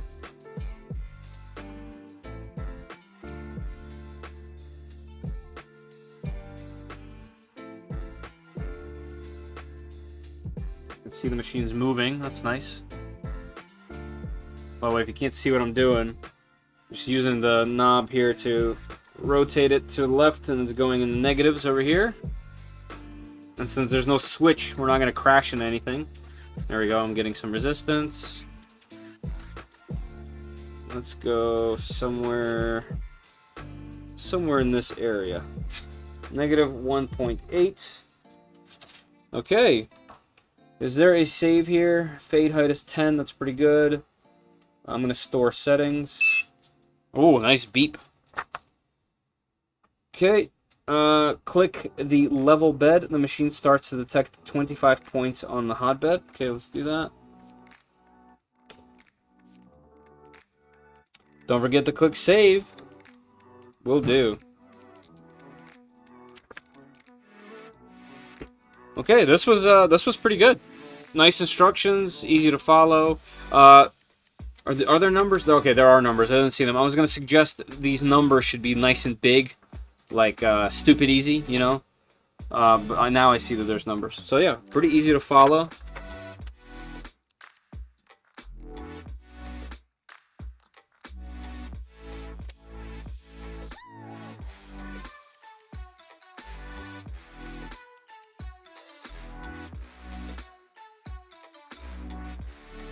I have my venture with tap handles. For those that don't know, Zumi, she's a mod on our Discord, and she recently got this super cool project to make beer taps that she's been custom designing and making, and then also 3D printing and painting. She does an amazing job painting all sorts of cool 3D prints, and if you guys are interested in the Discord, jump in there and head to the where you show off 3D prints on the Discord. Off the top of my head, I don't remember what the thing's called.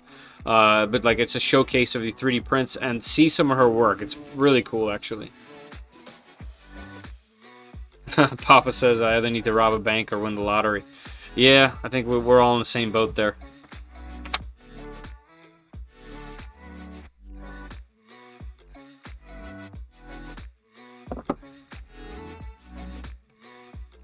Well, the machine setup has been very easy. The assembly, you guys saw, it's brainless. Sure, there are easier assembled machines like the X2 that we did. The Mingda machine so far is definitely geared towards a brand new 3D print experience where it's just like, what, 6 screws total? 7, 8 screws. Actually, this might have a similar amount of screws.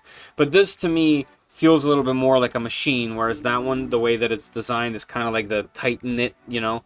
I think I've already said that, I guess. But this is definitely more intriguing for someone like me who has other machines. $206, that's... How much is an Aquila nowadays? And those have nothing. This is essentially like a D1 minus the screen. And it's important because this has an all-metal hot end. How many machines come with all-metal hot ends? It's actually, you'd be surprised at how few it is. Hey, Sudley, thanks for subbing to the channel.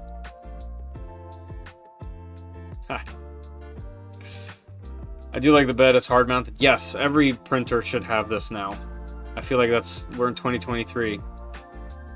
3D print showcase section, thank you. Sometimes I can't brain words. Like, that's just how I am. How about I send you somewhere and you film it next time? Yeah, absolutely. You have that? That's a thing? Sovol, please do that. I would love to print some things for this machine in a matching blue. Yes, this was unannounced. This isn't like a scheduled thing.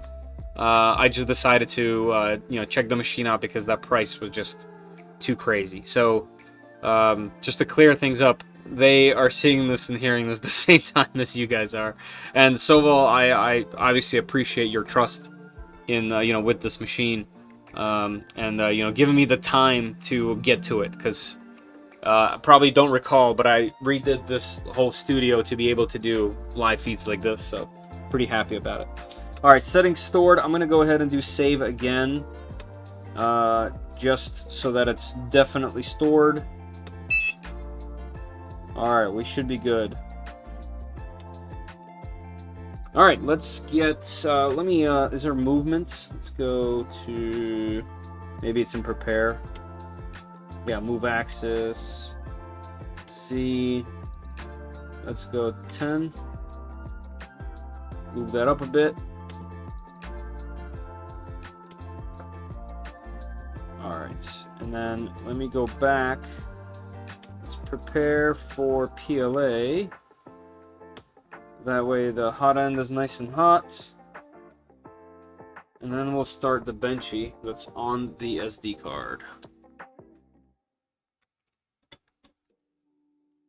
We got some breakage.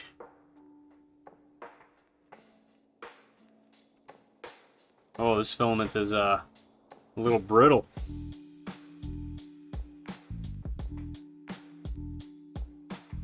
Is there a load feature here?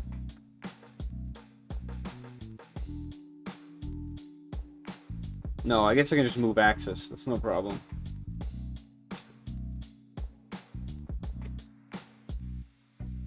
Oh, change filament. Nice. Yes, look at that. Nice big buttons. Oh, you guys can't see.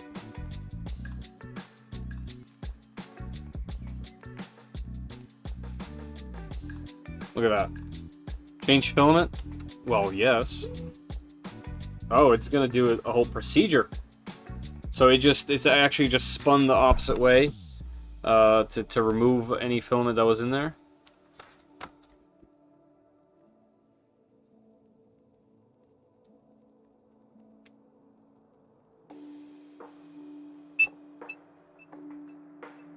Insert filament, continue.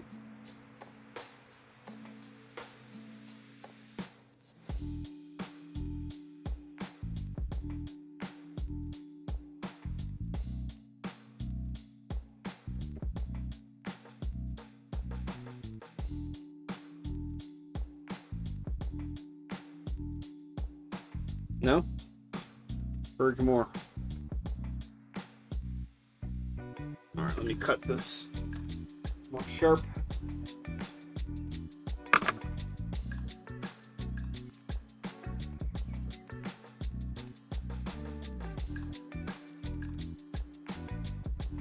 Come on, filament, get in there.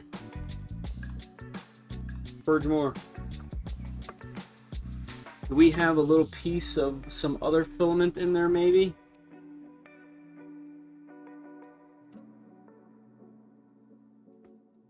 Yeah, can't seem to get in there. Alright, I'm gonna undo the screw. I'll be a little bit of a pain in the butt, but I need to see the gears. Forget the screen, run clipper. Yep. Yeah, I think that's the right step here. If you can. I mean, not everyone wants to run clipper. And I get that.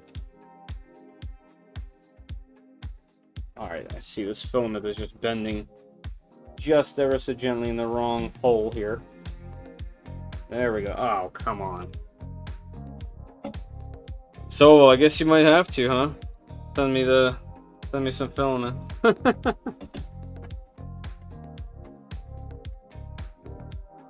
I saw a cool, like, spine looking thing for the wire. I thought was pretty cool. There we go. Now it's in there. I like how easy the screw is to put in to the extruder. Typically, you have to press the lever pretty hard to get the thread started, and sometimes you end up messing up those threads. There we go. Let's get some decent tension on here.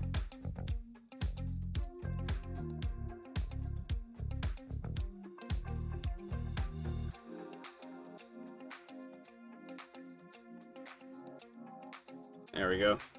We're in there now. Cooking with gas.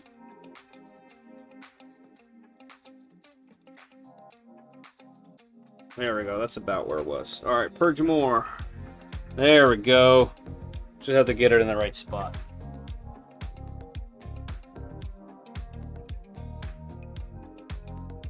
Looks like there was orange in there previously. Grab our little tweezers. Okay, we are good to purge. Continue.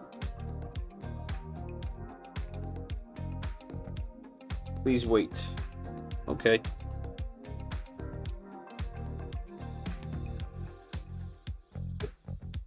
There it goes, and we'll go back to where it was, I'm guessing. Cool. Alright, let's head over to our print from media tab. I'm gonna hit the benchy that's on here. Print the benchy? Yep, please. Please do. The USB placement on the SV06 is kind of a pain in the butt.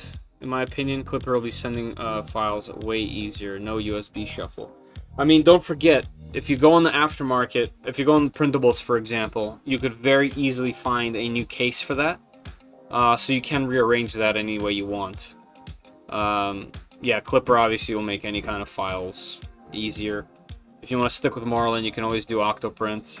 A million ways to add Wi-Fi to your machine nowadays. A million ways. I see dual Z, direct drive, correct, yeah. Dual Z, direct drive, auto bed leveling, no springs. It has a sensorless homing, so there's no switches anywhere, Zumi. It's very nice. We might have to move the Z down a little bit, so let's see how that is. Let's go tune. Is there a Z configuration? Let's see, where can we go? Tune. Probe Z offset? No, I don't want to probe. Oh, here we go, yeah. We need to go lower. Even lower.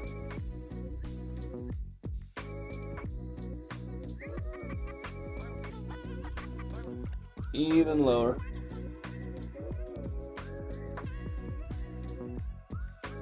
There we go.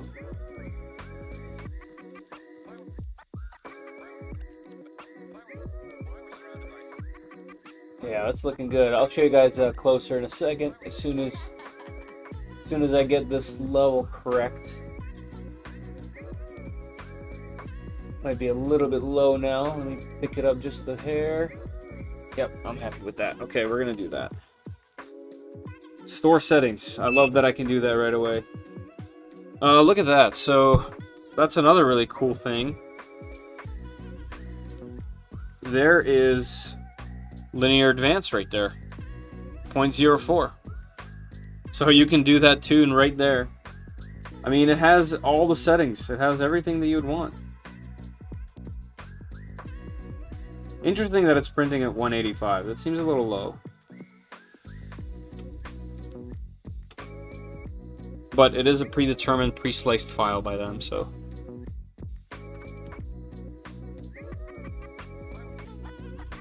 we are looking good. It's actually going to be somewhat difficult for me to position a camera. But let's use our Mega Benchy over here.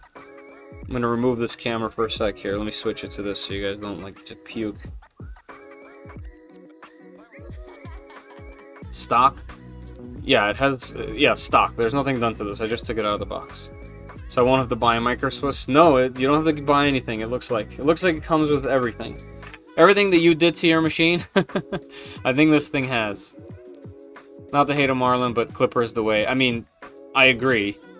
Most of my latest machines have been Clipper. I've been converting machines to Clipper. I agree.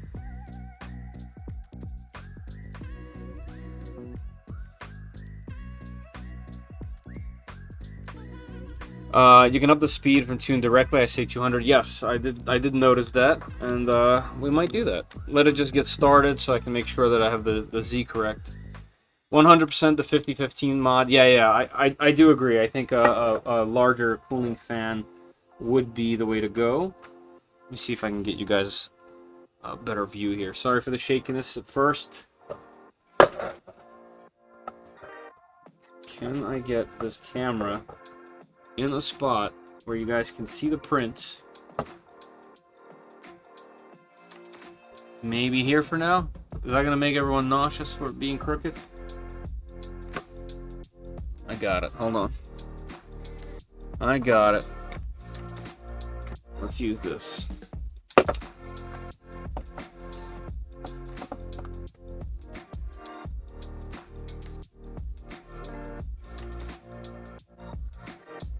Okay.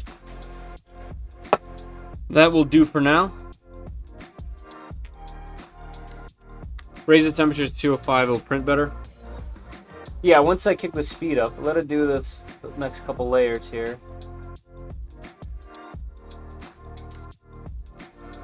Yeah, I mean, it is an extremely conservative speed. It's very quiet, Steven. I don't hear anything. I mean, I hear the fan, but that's quiet. In fact, do I even hear the power supply fan is surprisingly quiet. Usually these fans are humming. I mean, I can hear it, but it's pretty quiet.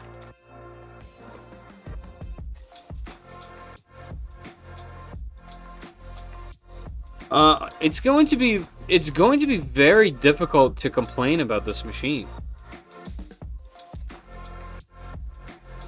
Like, how funny is that to say? So in my videos, I usually do cons and then pros, right? What are the cons? Do you guys have any cons?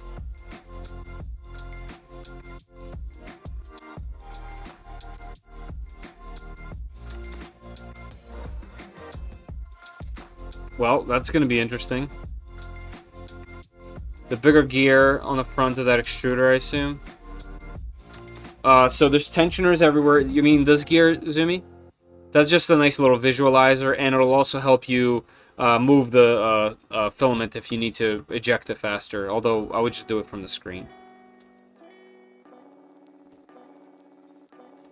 Yes, Steven. It is. That's okay. Nothing wrong with that. Does it come with free beer? I guess that's the con, isn't it?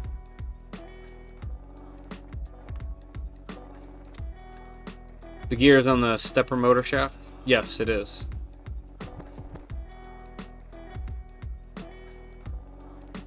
The gantry level is not that great. You mean going to the top? I don't know. I kind of beg to differ. It has...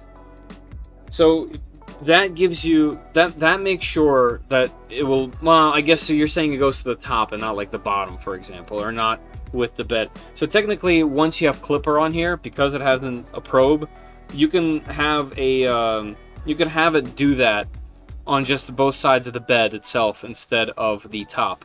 Although, because it's on a linear motion system, there's no springs, which means this will be even as you're gonna get, at least.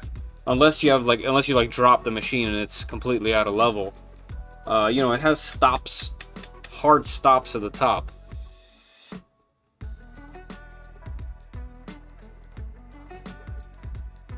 There's only one stepper for the Z. If there's one stepper for the Z, I guess there is. So you're saying it literally just skips the motors until they're even? Is that what you're saying, Lois? Alright, I'm going to turn the temp up. We'll go to 210. And I'll go to 200 speed.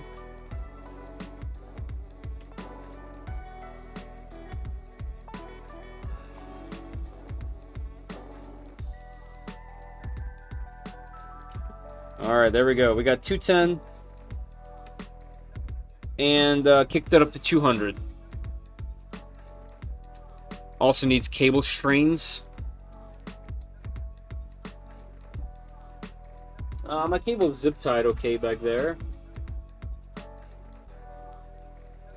This has a cable strain here on top.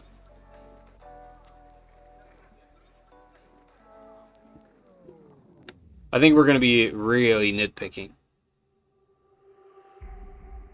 At the moment, yeah, I think they're pretty much selling a $400 or so machine for $200. Cable strain relief is a must. It breaks.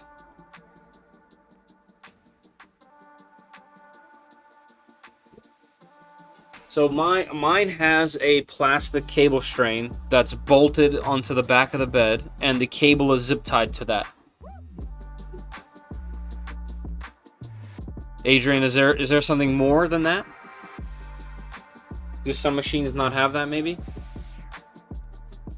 I'm assuming you're talking about the bed wires. The thermistor wire will break inside. Oh, really? Why? How? Just because of the wire itself, the way the wire is. Also, I just realized we can zoom.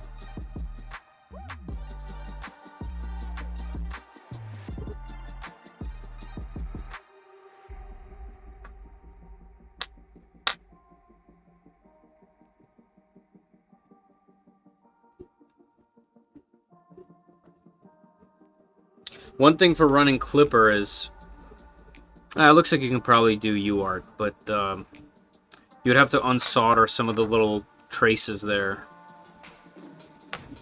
You probably don't need to at this point.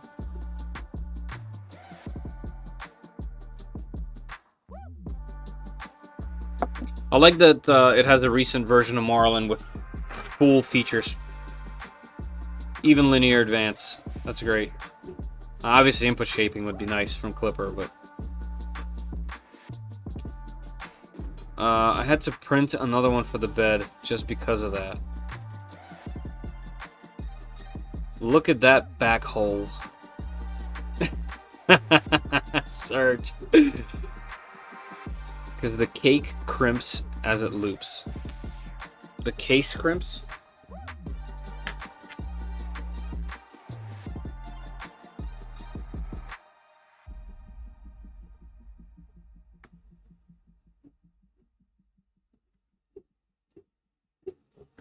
Yeah, I mean, I'll definitely look into it.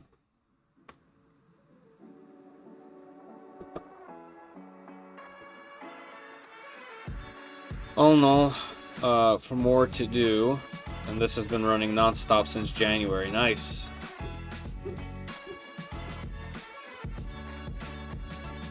I have to use my name in vain. Cable crimps. Oh, I see. Okay. There's a lot of printer for this price. A number of years ago, you'd be looking at MQ3S. Yeah. Yep, I agree. This is the truth. I know the feel. I got stubs, man.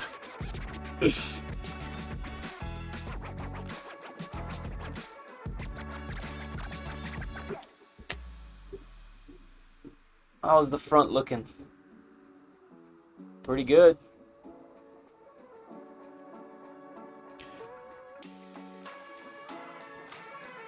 I might go a little faster. Can Clipper be controlled with Orca Print? Yeah, so Orca Slicer incorporates Clipper completely. So there's a device tab, and when you're dealing with a Clipper machine, when you hit device, it just opens the printer. So you don't have to do anything next to the machine at all. It can be completely headless. Search 400. Hey, we did 400 yesterday. Let's do 400. I'm gonna go up to 220.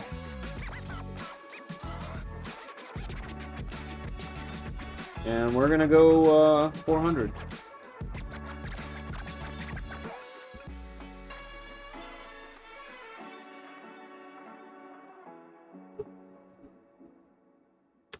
Let's go. Now, if we have a failure, keep in mind this is a pre-sliced file that we're printing at 400% the speed, okay? Should pull it apart and grease the linear bearings. Yes, actually, you know what I'll do? I always do this. I'm not going to pull it apart, but I have this grease that I use on linear bearings, and I will put it right there. As this thing moves to the left, put a little on there. Put some on here. Do a little smear on here. Let's do the rods as well. There we go. And the bed will get a nice chunker as well. It's best to put them in the middle there. Got it. And we'll go back and forth and get them on both. This one's going to be a challenge, but sneaky in there. Come on. I can't reach it. Alright, I'll have to do that side a little later. But yeah, that's the way that that I tend to do it. But yeah, you should technically take them apart if you have the time.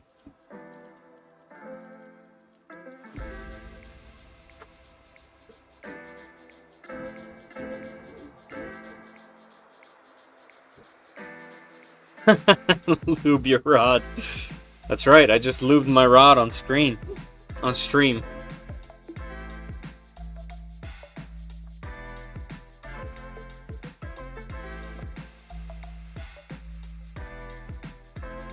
Oh, I just realized you guys probably didn't even see what I was doing. No, you think you did in the little small screen.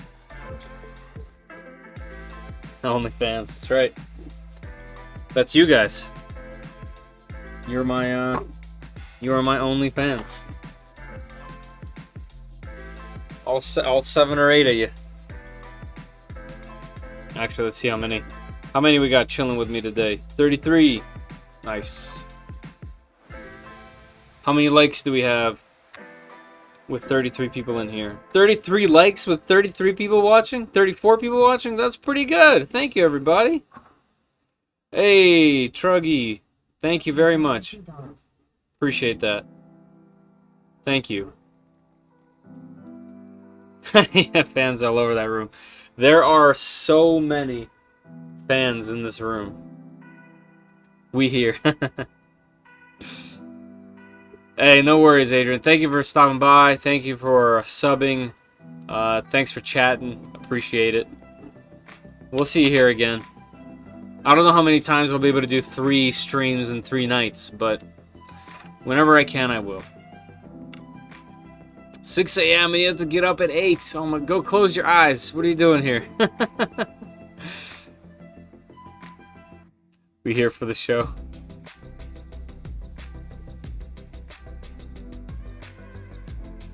Fun fact, heat breakdown is Creality Sprite, if memory serves me so. So replacement is inexpensive and easy to find do. Yeah, that's cool. I think it is somewhat similar from what I've seen.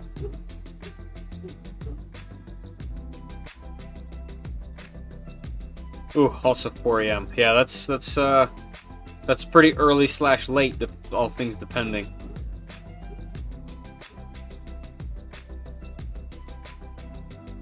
Night all. See you later. Thank you for stopping in, Lewis. Appreciate it. At least you didn't take the entire stream to get printing. That's true. You mean like the K1? Well, it would if the pre-sliced files worked with the latest firmware, right? I don't know how they test things over there. How do you release a public release on one of the most anticipated printers to be out and release firmware that messes up the pre-sliced files and your own slicer? I feel like that could have been checked. I'm going to enjoy the printer because it works really, really well, but I think I'm going to hold off on content on that machine until they release their source code in September. And then I will kind of have a lot more experience with printing with it finally, because I haven't been able to print with it in over a month.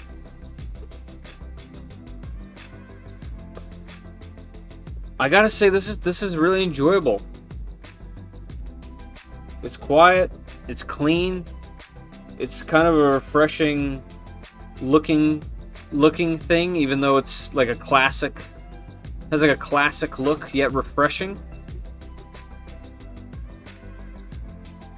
It's very, very simple, yet feature-packed. How hard was it to assemble? 6 screws. Zoomy. Hey, John, how are you? That donut in your icon made me salivate for some reason. Poverty Prusa, 100%. That's not a bad thing, Sovol.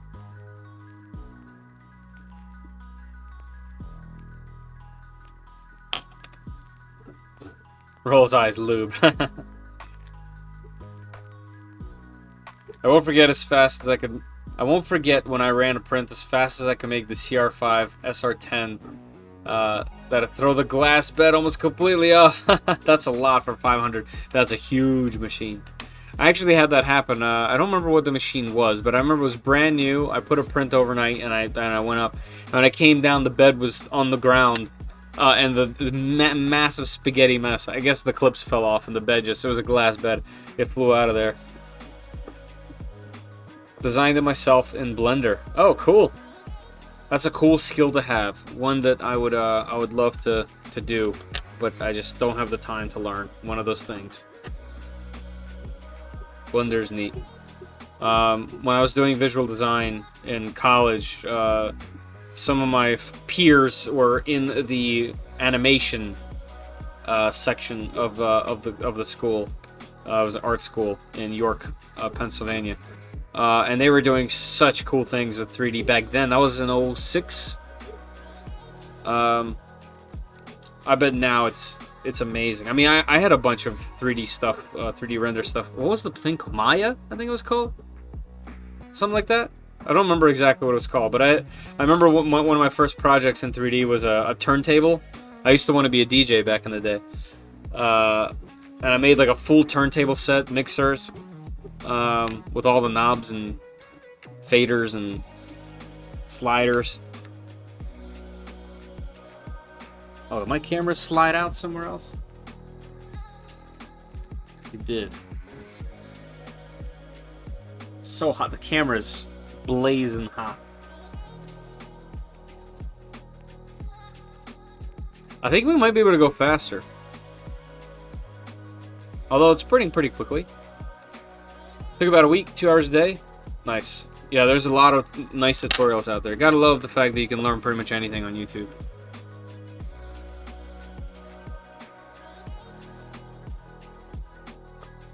My V-Core is on a microwave cart. Oh, and it rolls across the floor. Like that. You gotta put the brakes on that thing.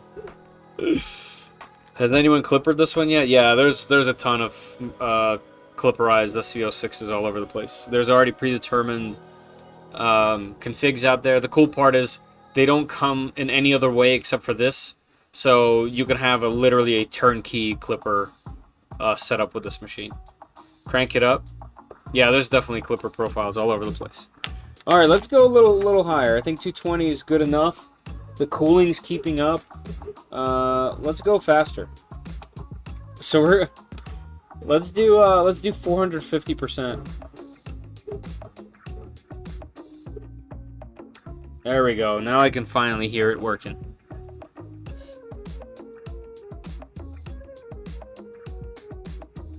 Isn't that what the SV07 is? A clipperized SV06? No. So if this is a Prusa, the SV07 is an Ender 3.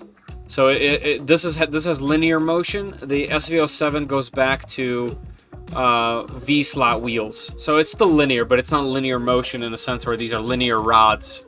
Those have V wheels, which can be adjusted, so it's not linear.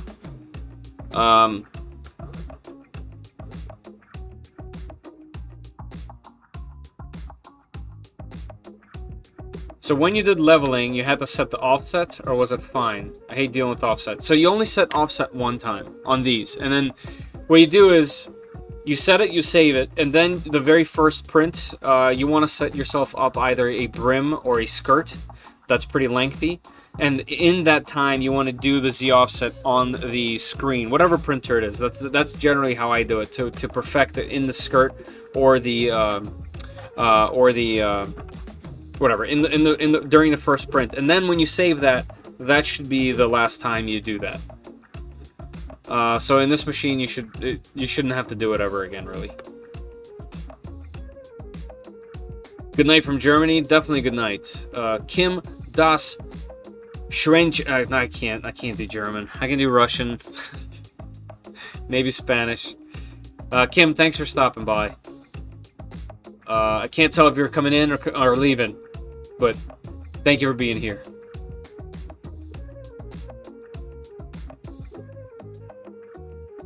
SV07 is a bed slinger, but a different beast. I mean, these are both bed slingers. I don't think they're very similar, though, in any way. I think they're very different. Cost-wise, right now, the SV07 is, what was it, $270? It's a really compelling price. But this is $206. That's... V wheels are really not bad at all. That's not what I mean. They're not bad whatsoever. However, linear motion is just better because you have less chance of a V wheel having a flat spot from sitting, or going loose, or having a dent, an accidental over tightening and denting the extrusion. There's less of that with rods, and there's significantly less of all of that with rails. But rails are very expensive. Rods are at least a little bit cheaper. Yeah, SV07 is $270 right now. Yeah, and a free spool of filament.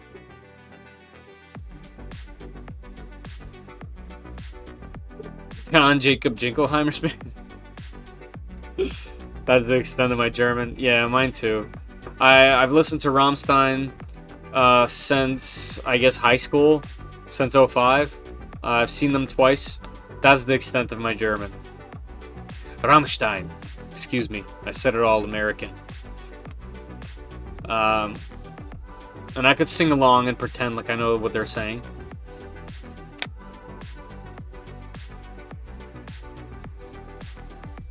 That wasn't you. General community hates towards... Oh, yeah. Yeah, I see some hate against the wheels. I know why they're saying it. Everyone's like, oh, we've seen the Ender 3 for so many years. It's time to move forward, blah, blah, blah, blah, blah. I kind of agree. But I think the SV07 is the example of what you can do to one of those machines. It's maxed out. Du hast. Du hast mich. Yes, I agree. V wheels are a pain. They're out quickly and printing fast. I'm happy with linear rods. Yep. Yep. I mean, you know, it's if you go on the internet and take a look at what people are saying about the SV07, people are very happy with it. So it's like a null argument. People like to complain about things they don't even have. Also, you gotta know that. My German, Heineken. Yes. Yes. By the way, you know how Russians say Heineken? They read it Ginneken. And for some reason, that's hilarious to me.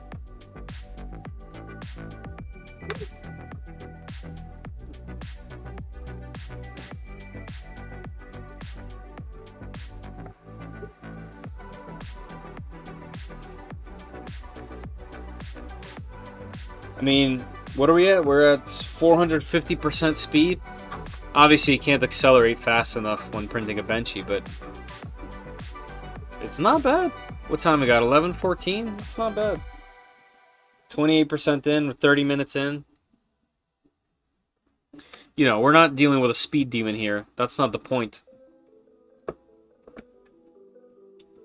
If it's consistent, easy to use, if it's affordable, that's what we're looking for. Heine. Nice. Is Heineken Dutch? Honestly, I don't know. I'm not, you know, I'm typical first-gen American. I don't know. Also, first-gen, can't say American. First-gen Uzbek? I'm originally from Uzbekistan. But I speak fluent Russian.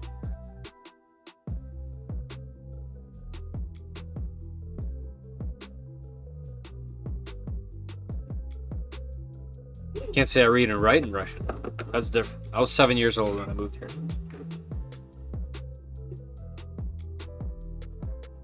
You have me. Yep. I run SV06 Plus at around 200 millimeters per second at 1500 to 2000 K on stock Marlin. Yep, that sounds pretty good. I have a KP3S back there. I run that at 200, but at I think it's close. It's like 2600K, so pretty close. Now that's clippered, but it just the mechanics of the machine kind of stop it. I also have an afterburner on it, which is kind of hefty. As you already stated, I really like my SV07, insanely fast. Yeah. It seems like the people that actually have the machine are the people that aren't talking crap about it. The people that don't have it mention all kinds of things wrong with the machine. You've probably noticed that more than anybody else, I'm assuming.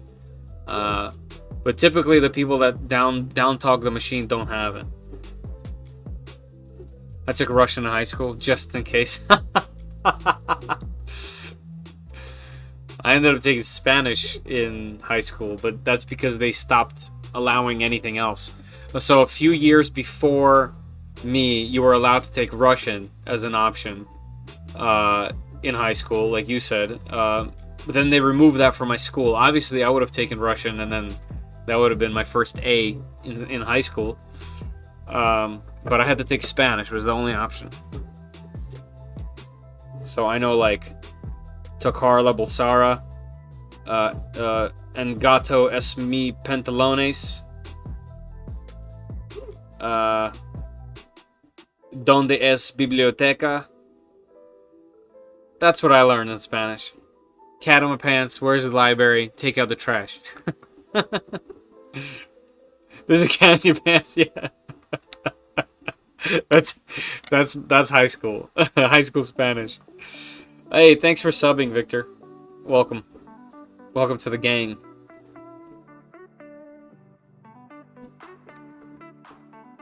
Vacay in Mexico. Dos coronas.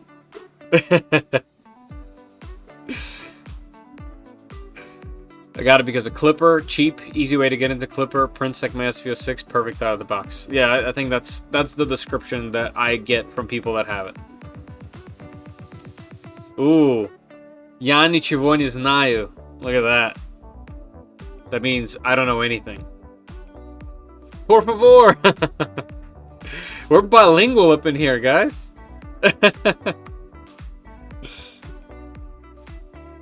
You know, one language I know nothing about, nothing, is Chinese or Japanese. And both of those seem so cool to me. I kind of wish I was exposed to them more, to be honest. But where I'm currently from, on the East Coast of the United States, honestly, Spanish would probably be significantly more useful just because of the region, the people that are here, the amount of Spanish-speaking, not only places to go and do, but just the public in general.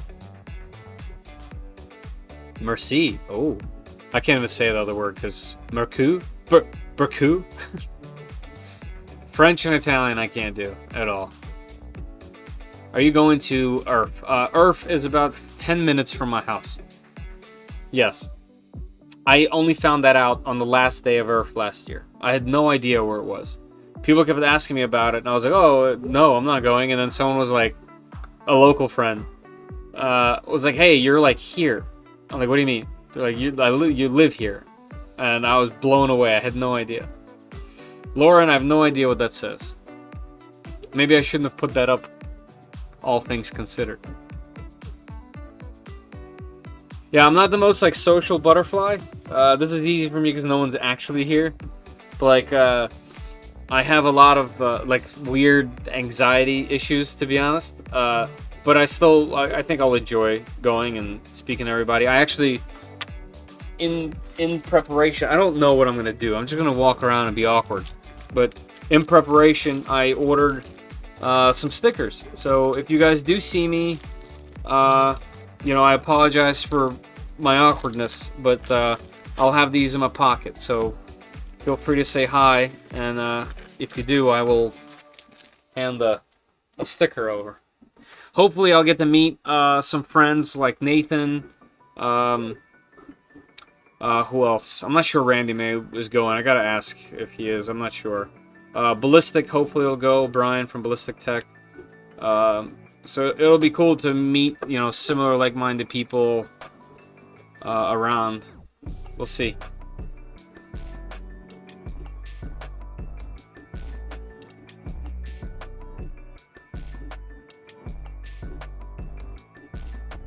Saying crowds are hard for me. So one of my other hobbies that I try to monetize and still am. Actually, today my latest board game, Grease Monkey Garage, was signed into production over in Germany. So I can officially say that it will be actually produced, and then hopefully we will get an English version out ASAP afterwards. But it's actually real after 8 years of production. What I was trying to say was board gaming was a big thing for me. I've designed 3 games. I have way more that are in the works, but 3 games have been published and designed. So I used to go to gaming conventions all the time, and the cool thing about those is you kind of go, yes, the crowds are big, but then you like sit and play a game with a small amount of people. So it was a little bit easier for me in general. Walking into conventions, especially big ones, was kind of weird. I don't know, something about, I don't know what it is. I have some weird thing. My wife is extremely social. My daughter luckily got that too. A lot of my family is very social. You know, like beach is uncomfortable for me. I don't know what it is. I can't put a finger on it. I lived in Japan for 29 years. Now that's a long time. Hello, long-time viewer, first-time caller. Hey, McFly. Welcome. Welcome, welcome. We can use those participation awards for the Toys for Tots. Oh, the stickers? Congrats, thank you. I took my 13-year-old to Murph. Was a mistake. Ooh. She wants to burn up my filament now? Oh, like in a good way. We're building a Voron 0.1 for her. Yeah, nice. That's cool. That's cool, actually. Yeah, 13's good. Mine's 7. She actually told me the other day that she wants to build a printer. But, you know, she's still... I don't know how that would go. But maybe something like this would have been cool to do. And maybe we will. Maybe, I do have a Voron to build. A FISEC .2 R1 kit. But that's too much. That's too much for a 7-year-old. I speak Deep South. We all do, depending on the crowd. Or the song we're listening to. Nice. Planning on taking 12-year-old to Earth. Hoping to ignite some spark. Yeah, that's probably a good age. Yeah, I'm definitely trying not to force her into any of this stuff, because this is, I don't know, I'd feel bad. I tried to do that with mountain biking early on, and I know I kind of pulled her away. Now she's showing a lot more interest in mountain biking and just biking in general, but still, I'm trying not to do that. She showed, like, for example, she likes softball, and she's actually saying that she wants to do more softball, so we'll just continue that type of thing. But if she ever says she doesn't want it, then I don't want. I'm not gonna be pushy with any of that stuff. This is the first live stream for you that I've caught. Oh, cool! I did 3 this week back to back. I don't know how or why I managed to do that. I'm literally neglecting my family and my health. But it's been fun. I'm gonna try to do 1 per week. I'm gonna stick to about Wednesday, I think. And if there's ever an opportunity like this week where I can do multiple, I will. And I you know, they're gonna be chill like this. We're just hanging out.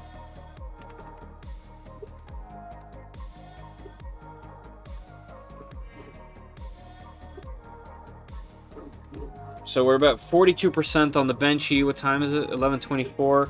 It says 38 minutes on the timer. I kind of feel like it's been saying 20 to 38, or did it say 28 before?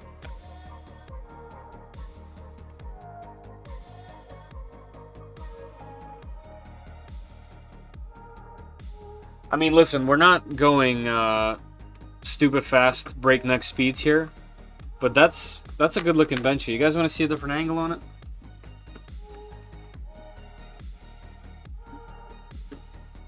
Man, this camera gets hot. That's crazy.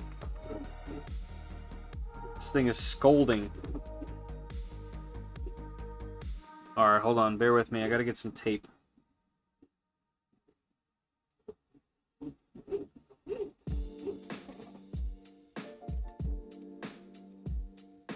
By the way, this Scotch double-sided tape, this little just regular double-sided tape like that, very useful for things. Sorry for the flipping. There we go. Now we're taped.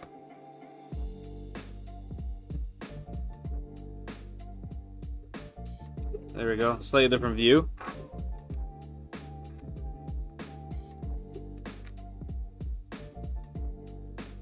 Did you turn the speed down? I left and came back to the bench. She isn't done. Nope, it's I turned it up. If anything, it's 450%. Let's go to 500%. I mean, we're limited by acceleration here. There we go. We're at 500% of the original speed.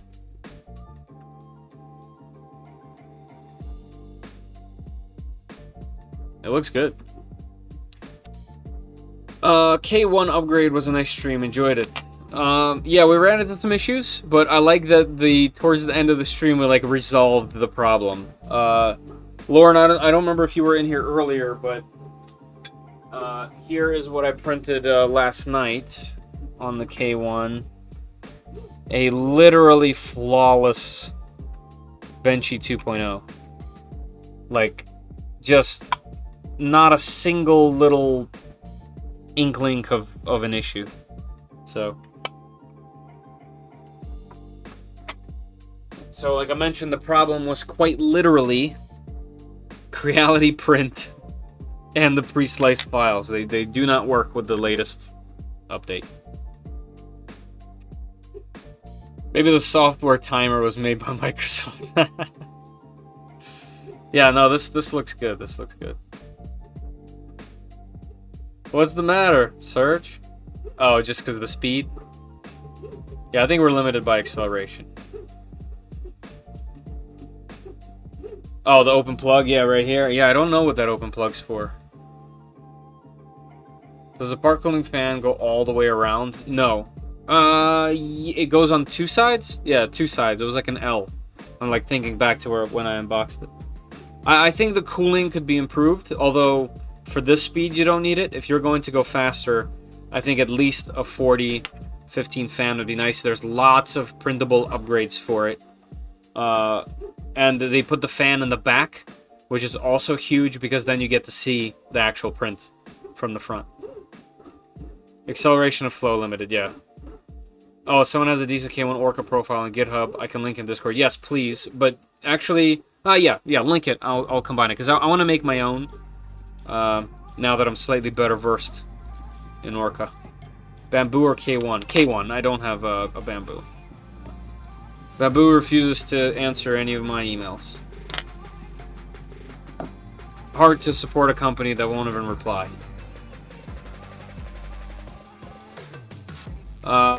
Ladies and gentlemen, we all agree that Creality print sucks. I think Creality even knows themselves. Also, they literally put spam and licensed, stolen files inside of the slicer and inside of the app that spams you and tries to force to collect your information. It's great hardware plagued by bad software. That was with the Orca Slicer? Yes, that was with Orca Slicer, a profile that I found on printables during the stream, that generic profile. Yep, Michael knows. I might get that 306 printer if I can get level with no issue. I haven't leveled it since I bought it, and I've been printing ABS on it. I think you can get an auto bed leveler for it, especially if you end up doing Clipper, but I know it might be tough for you. Like, no offense, but that might be tough. RC models I bought. Ooh, nice. What'd you buy? Grey Wolf. Yeah, I printed both ABS and carbon fiber ABS on that machine. It prints them great. Just, be sure if you watch my video, or listen to the video, and I go over putting in a all metal hot end because it doesn't come with that. It's like a weird, they made an enclosed machine, Core XY, that does not have that can print hot but doesn't have an all metal heat break. So I posted links to them on Amazon, so that you can just buy whichever, and even have some options in the description of that video. It's for a runout sensor. I use it for LED. It's a 3.3 volt plug. Oh, that's good to know. That's cool. Yeah, I guess runout sensor would be okay. I always run into issues with runout sensors, to be honest. Is it a Sony camera? They all do, even the DSLR. What do you mean? What I'm using here? I'm using cameras by a company called OBS Bot. This one that follows me is called the Tiny Cam. And the one that I use down here that you're seeing the printer through is called the Neat 4K. They're both webcam style. This one runs on a gimbal. This one does have tracking, but it doesn't have a gimbal, so you have to place it on something that has a really wide view. But as you can see, it works perfectly for this. Where have I heard that before? Oh, I didn't. I must have said something earlier. I don't know which one. John, what are you referring to? When's the Chitty Tech unboxing? I have the old version. They're sending me upgraded version now. I don't know. I don't know when. Very soon. I'm trying to get through these machines so I can get to that one. I'm really interested in seeing the comeback of Chitty Tech with this. I think it's a cool story of how a company handled, a botched launch, so to say. I do gotta say, Lauren, I have the updated hot end in my old Chitty Tech, and that thing prints amazing ABS, like amazing quality. If you don't have that updated hot end, I would get one. Oh, the good hardware, bad software. I think I've said it a bunch of times. I've been saying that the whole time. So true, but there's hope that will change with time. Yeah, I think so. It just needs clipper. It needs open, it needs fluid, it needs mainsail. Whichever one you prefer. And then, you know, Orca slicer.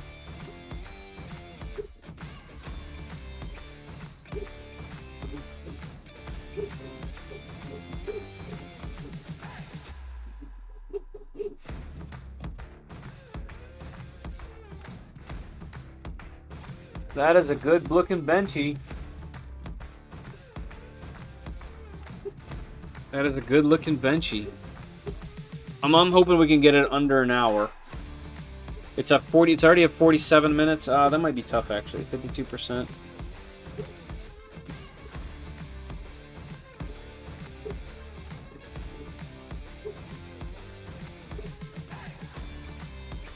Sovol, if you're still in the chat, I don't know if you guys tried this, but what's the highest speed you recommend going on this benchy print? Because I'm at 550% speed.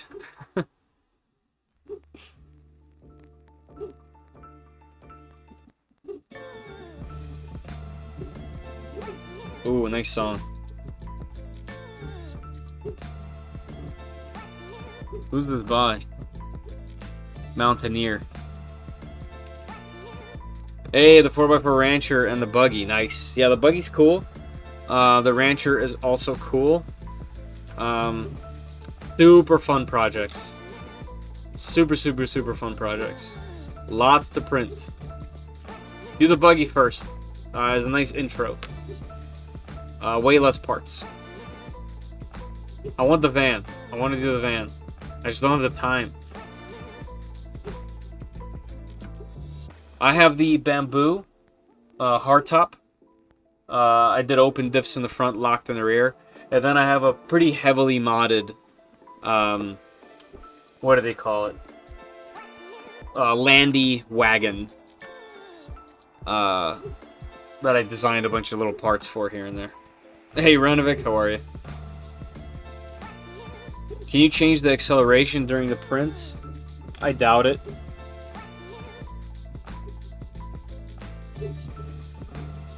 I could change the advance, but... and the flow. Nah, I mean, that would be asking a lot. To change acceleration on the fly would be probably asking a lot.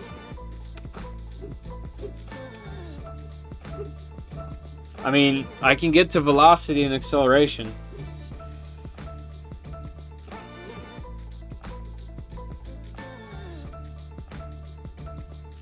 Should I try it?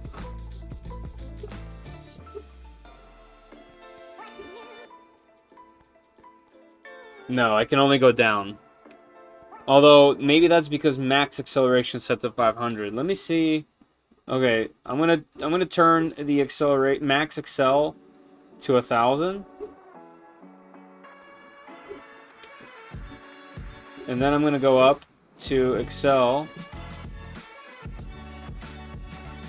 And turn it. I can. I'm gonna go. Oh yeah. Oh, we're about to fly. It's going at 1000.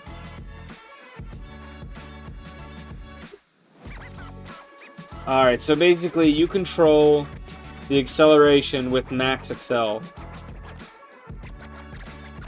And I set it to 1000 on the X, and I'm doing 1000 on the Y. Yeah, we are about to fly. Oh, here we go. we're gonna fail this print. I can even feel it in the table. I had no idea you could do it live. That's crazy talk. They haven't sent the new hot end, the new machine. Oh, okay. There's a new slicer based on Prusa. That's really good, especially coming from Prusa slicer. I will use bamboo with the machines. The bamboo, I mean not bamboo. Sorry, jeez.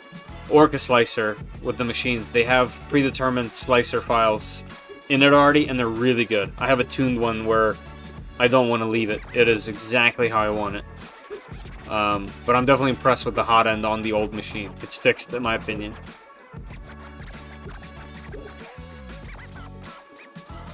I think it topped out around 400.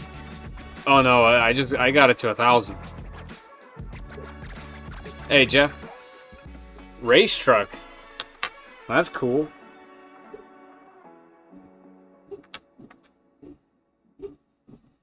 How's it still doing?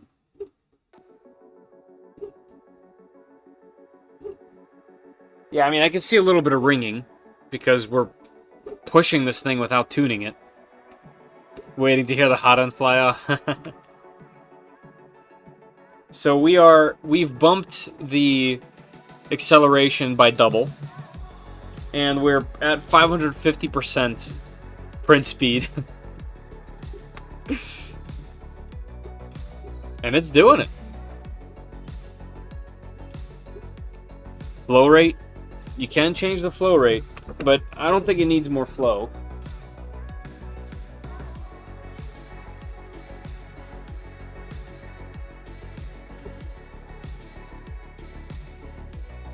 Go to configuration, advanced. There's also velocity.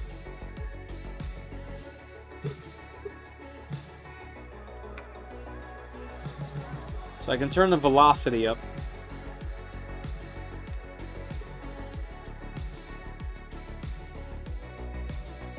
Here, I'll go to 600 from 500.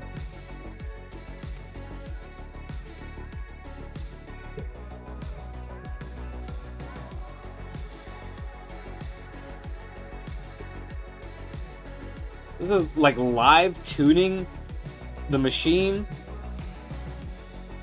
What year is this? And then jerk settings. Let me check the jerk. Jerk is set to 5. Could probably go a little higher on that.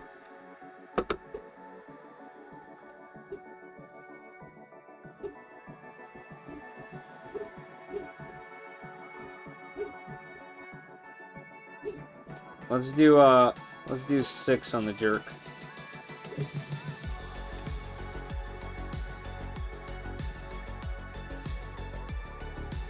Alright, everything is going crazy. We got everything way up. And let's go to, can I go to tune and then save while it's running? Of course. Love it. I'm giving her all she's got, Captain. Probably 3,000 acceleration. Woo! Scared. Bump the flow rate. Alright.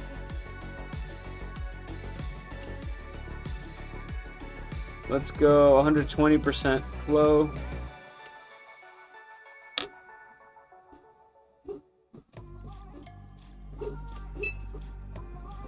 Let's go back to configuration, advanced settings, acceleration, max accel.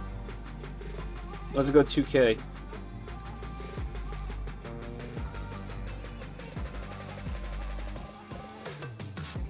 I can't even tell how many percent that is anymore. I'm not good at math. I went to art school. Alright, we are cruising.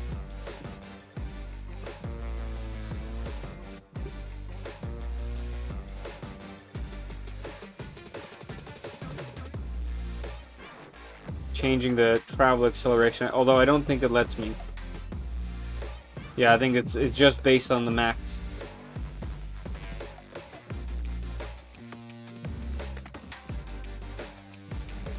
All right. Flow rate's up. Everything's up.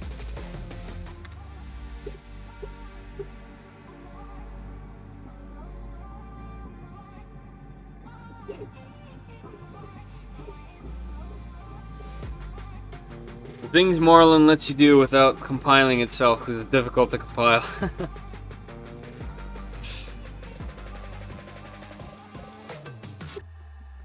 All things considered, the transition to print from your change is almost non-existent. Yeah, I can't see a difference at all. I'm surprised that they didn't come out with a rod based with gear drive. for the hot end to move instead of using a belt. I think you definitely want a belt. Less vibrations, potentially faster movement. So I do have a printer that's all rods. What was it called?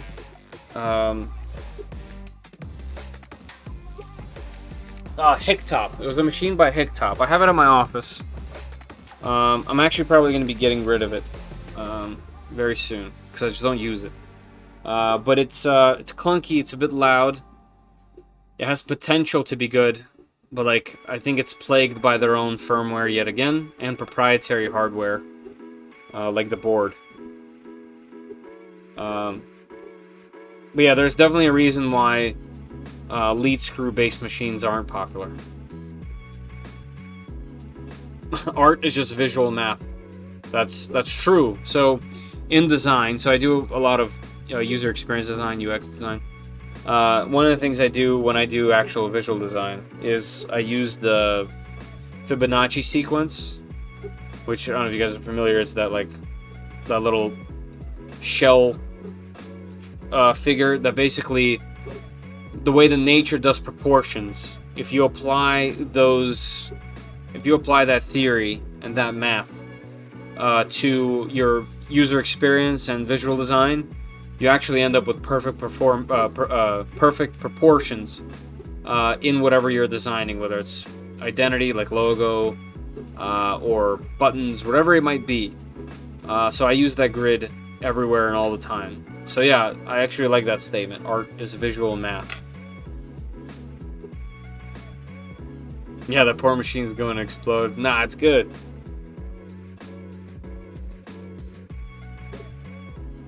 This is probably, yeah, like without tuning the linear advance and not being able to do input shaper, we're probably going to be reaching its limits. Although that benchy's still looking really good. You mean Tool's Lateralis song? Actually, my buddies are into Tool. I've never really listened to them at all. To be honest, I'm kind of surprised actually, but never got into them. Yeah, my buddies would go see them several times that they've been around. I know they haven't put out an album in X amount of years, but I never got into Tool.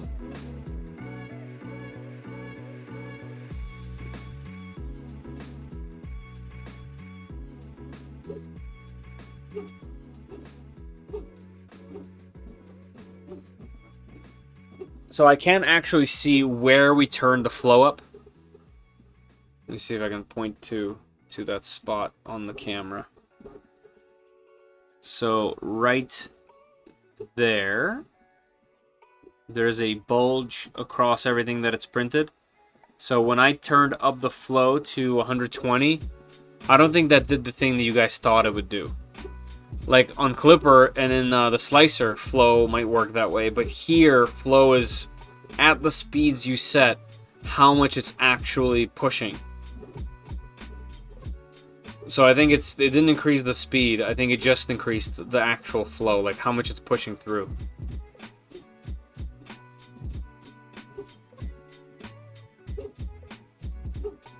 Like I think it's like quite literally over extruding now.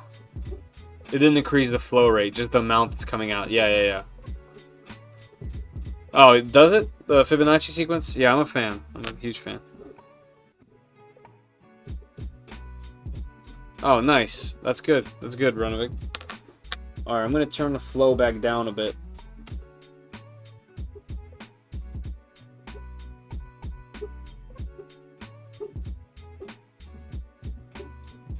So if we see like a band of it there, then we'll know.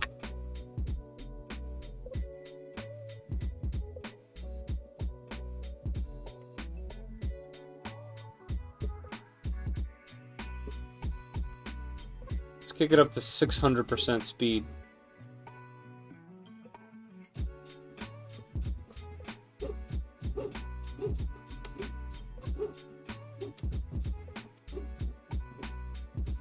Alright, we just hit over an hour on this benchy.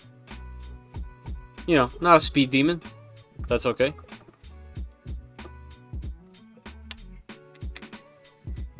I can't believe how much has changed in the year of like our whole mentality for 3D printing. Like, I've spent so many years totally happy with between 60 and 80 millimeters per second. I'm printing incredible stuff that still boggles my mind. And just within the year, the push has been just incredible. Like, we're getting impatient with, you know, hour and 20-minute benchies. Crazy. What a time to be alive. When this puppy hits 88 miles per hour. I like that. 600% he's trying to tear a hole in space-time. Yeah, I mean, we've quadrupled the acceleration. We're at 600% print speed. I mean, this thing can handle it. Easy. This thing's ready for Clipper for sure.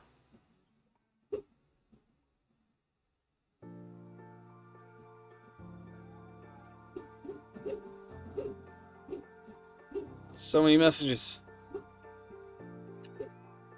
Hey, Randy. I was just talking about you. People were wondering if I was going to Earth, and I was saying I'm not sure if you will be there, but I know Nathan's going on ballistic. So I'll probably be joining. Yeah, it is printing. So Randy, I don't know which part you joined in, but I have it cranked to 600% print speed right now. Quadrupled the accelerations, which apparently you can change live. We've upped the flow. I've tuned the jerk settings and the velocity settings to be twice as high. Oh, okay, so see, look, I turned the flow back down here. Let me point to it. So that bulge right there, that's going between 120% flow and back down. So flow in this case during the print is not flow limited speed like it is in a slicer, for example. That's quite literally just flow at the current speed. I might even go back to the future.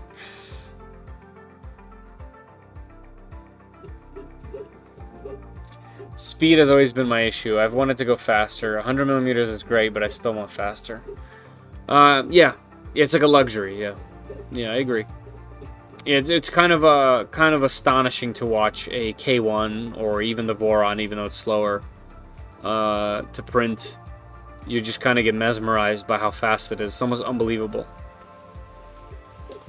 I will not be there. I honestly didn't even know that event was happening. Yeah, it's all good. It's all good. I also didn't know until my buddy told me that I was 10 minutes away.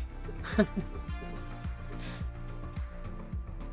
it's not coming. When is it? Is it next month? I'm not going to dig through the calendar right now. I'm assuming it's like next month. No Benchy Prime? We won't Benchy now.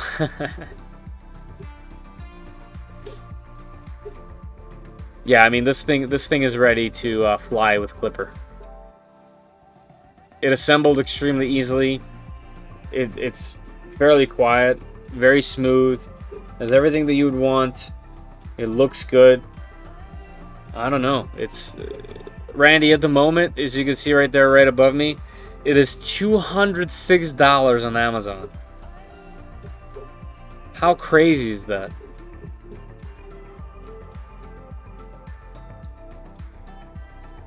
The things that I printed on my Ender 3 and the hours and hours and days it took of printing things, yeah.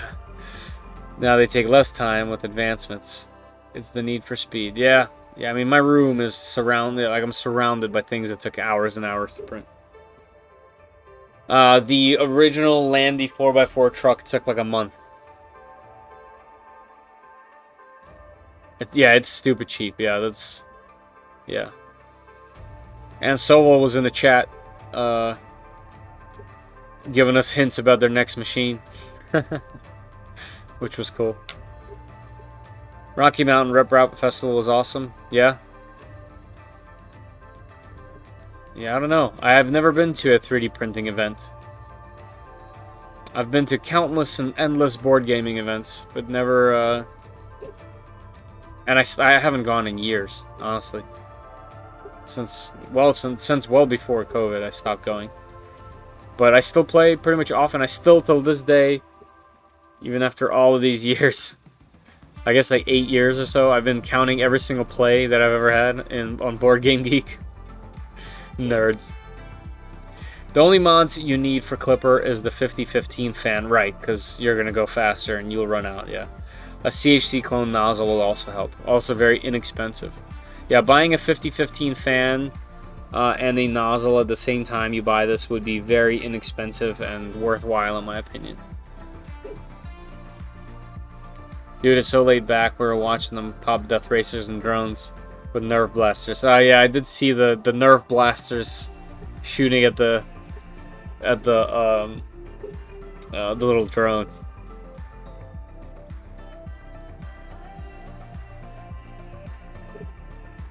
Yeah, the temp of flow rate, higher temp, more flow since the material is easier to shove through the nozzle. Yep, clog can happen if the temp's too low. Yep, exactly.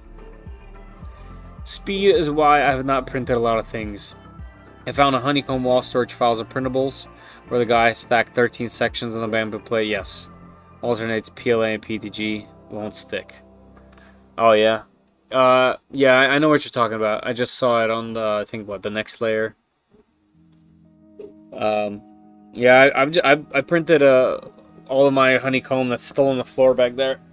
I printed it all on the Delta that's sitting back here that needs some love, actually.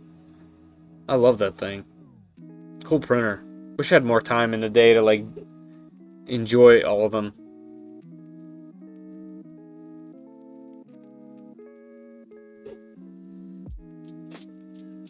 Good looking benchy. That bulge is hilarious. You guys see that bulge? Who says that? Prints like 14 hours where I was printing one section in time for 8 hours each. I gotta get out of here. We'll talk to you later about the upcoming event. Have a good night, everyone. Hey, thanks for stopping in, Randy. For those that don't know, Randy has his own channel. Does some amazing videos on 3D printers and lasers and of the like. I highly suggest you guys give Randy's channel a sub. He has some amazing content, and unlike myself, he makes his videos that you can watch in minutes instead of almost an hour, and somehow manages to cover literally everything that I say, but I just ramble endlessly to a camera. He's a total pro. Check out his stuff. What, printed all the sections once with PTG in the middle? Yeah.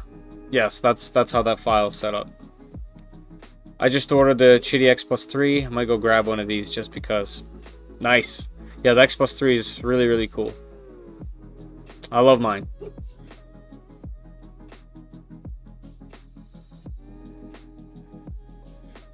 I sub to him. Hey, nice. I've got a Delta, actually the Makerform i3 8-inch. Wow. Made of wood from 2017. Interesting. Never enough tweaking time. Yep, that's how I feel. I want to do all these things, and I just do not have the time in the day to do it. But I'm really glad I got to this. I don't know why I waited so long, to be honest. This machine's cool. So if someone, so the point of doing these streams back to back was I wanted to see what it's like to experience the X2 Magician by Mingda and this one, because they're very similarly priced, very similarly spec'd. And I think they're both on the same level, but for different people. I don't know, maybe I should make a video about it. I don't know. I kind of want to buy the X+3 and have all three. Yeah, I have the Smart, but I haven't used it. And I have two X+3s, one old, one new, that I want to make a comparison video for sometime soon. I think the next machine is probably going to be the Kingrun KP3S Pro V2. I do have an Ender 5 S1 that Creality sent me. But to be honest, I think that needs to be Core XY. So maybe at some point I'll do like a build to convert it.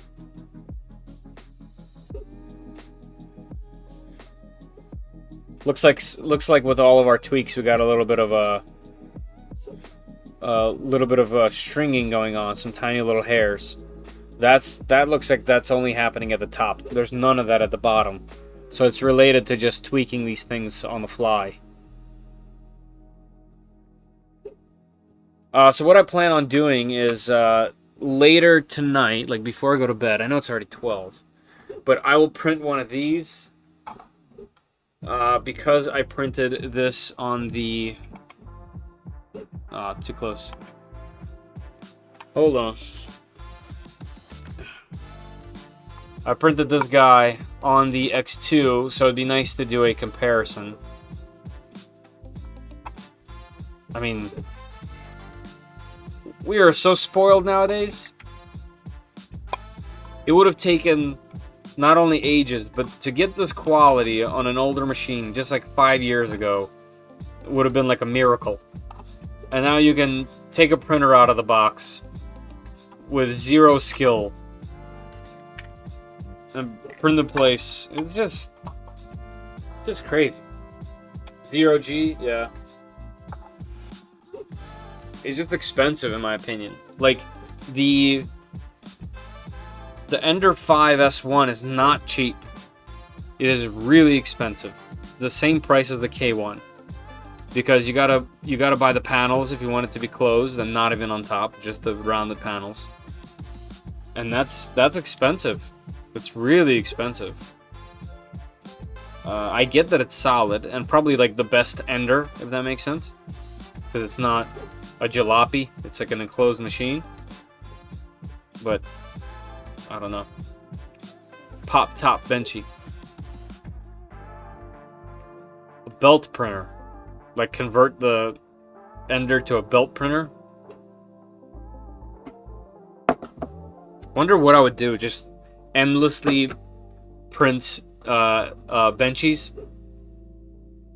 Just make a thing where it converts filament to benchy, drops the benchy to a blender, blends it, use pellets to make filament, and feed it back into the belt printer.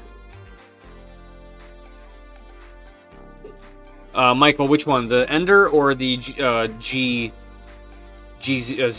Because like the 0G is expensive, and also the Ender is expensive. You're gonna be spending a serious amount of money.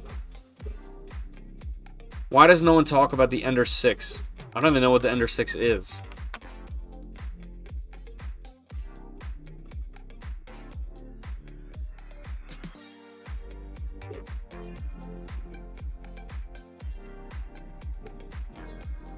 Well, it's not on Amazon.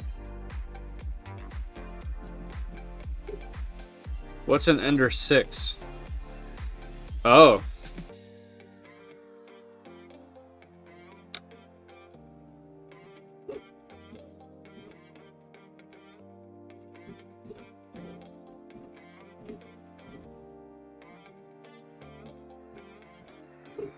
There's so many Ender 3s. There's so many Ender 3s. What a confusing lineup. Yeah, so the Ender 5 S1 is $450. Who would buy that when the K1 exists?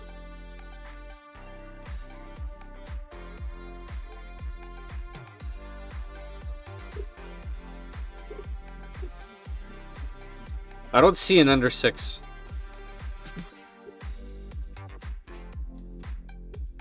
Surge, maybe that's why no one's talking about it. I don't know, I can't even see it. Voron has a belt conversion for the 2.4. Wow. Yeah, I can't see the need either. I think it's neat, but you have to really need to crank out one type of file or like a batch of something. Like you really need that. Surmoon is intended for more industrial stuff, and I don't think it worked. Yeah, like the Surmoon, and they have a new Surmoon.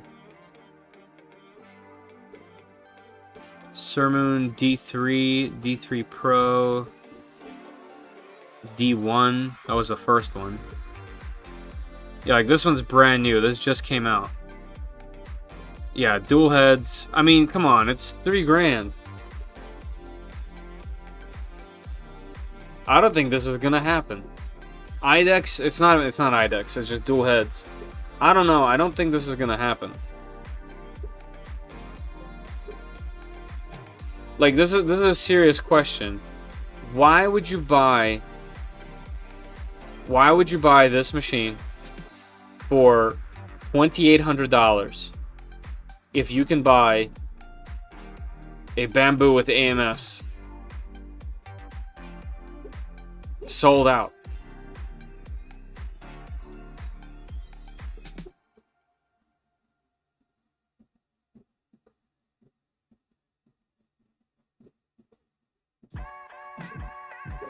I don't know. I don't know. I don't get it. Maybe it's not for me to get. Oh, I missed a bunch of messages. Belt printers are cool because you physically get you physically can't.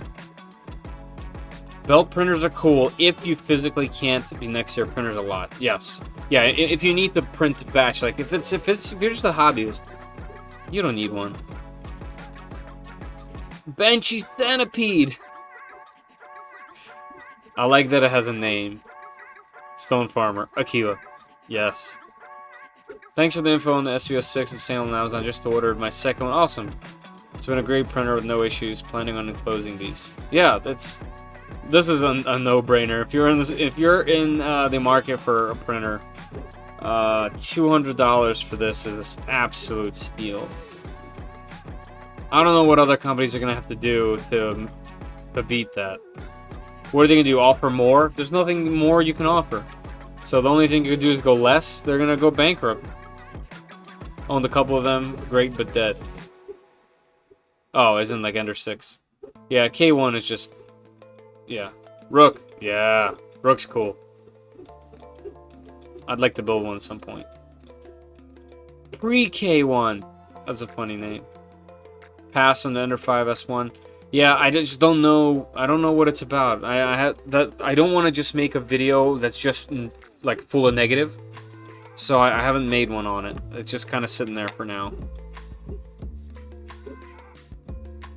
Oh, that's the Ender 6. The one that was like open in the front, or wasn't open in the front, and Joel cut it. I thought that was the Ender 7.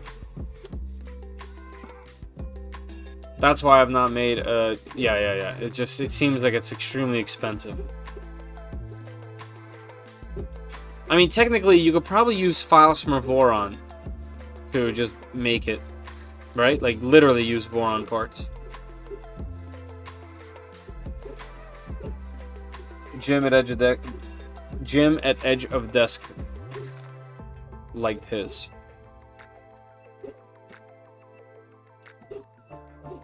Edge of tech.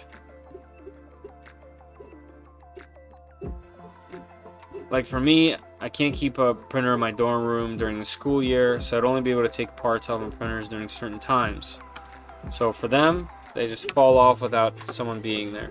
Yeah, no, I understand that use case. It's just a very expensive luxury. Because Renovik, there's a bunch of beds, like I forgot what it's called. I think it's called like A10, where it unsticks as soon as it gets cold. And then you can set a macro in your machine that just pushes the print off. There's even print files where you can lean your printer forward. So you can turn an Aquila, for example, with that bed. To just where the parts will either fall off or just swipe them off. I made a Merc 1 off a Sovol SV06. Cool, but mostly sits now. Aquila Enderwire would be fun. Also very involved for what it is. But yes, that would be fun.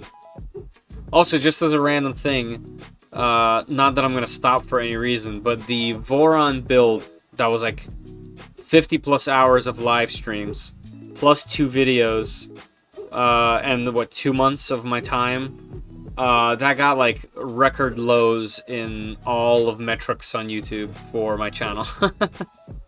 So a very small portion of my channel actually enjoys the Voron builds. I do a lot, so I'm going to continue. I already have another kit right down there to build, and I'll get to it after I get through a bunch of these. Yeah, that's just a fun fact.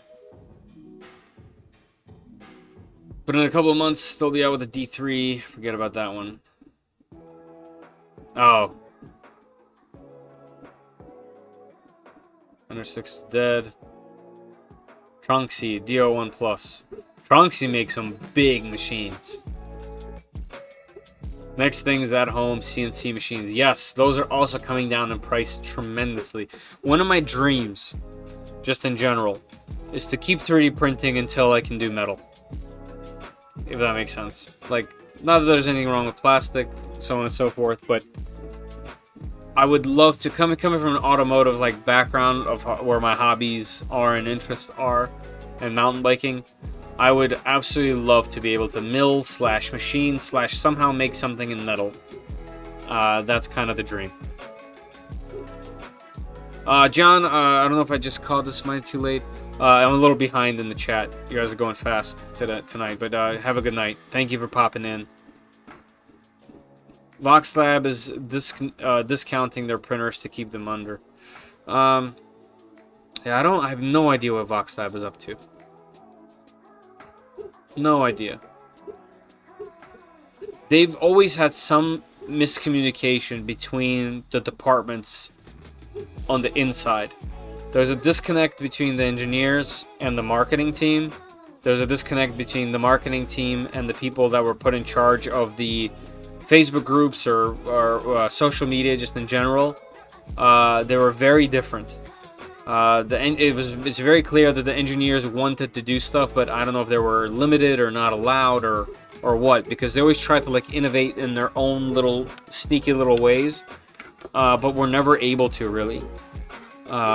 And then the decisions to make some of their machines were just very questionable. So I just think they were always kind of, and then the marketing was just so, I don't know, just something about it. The original Aquila will always be the best in my opinion. The D1 is very good. The Aquila D1 is very good, but it's overpriced at the moment, especially when you can get a machine like this for $200. That's like rat rig expensive and have to source from multiple places. Yeah. It's not, yeah. That build was great. Yeah, thank you. I appreciate that.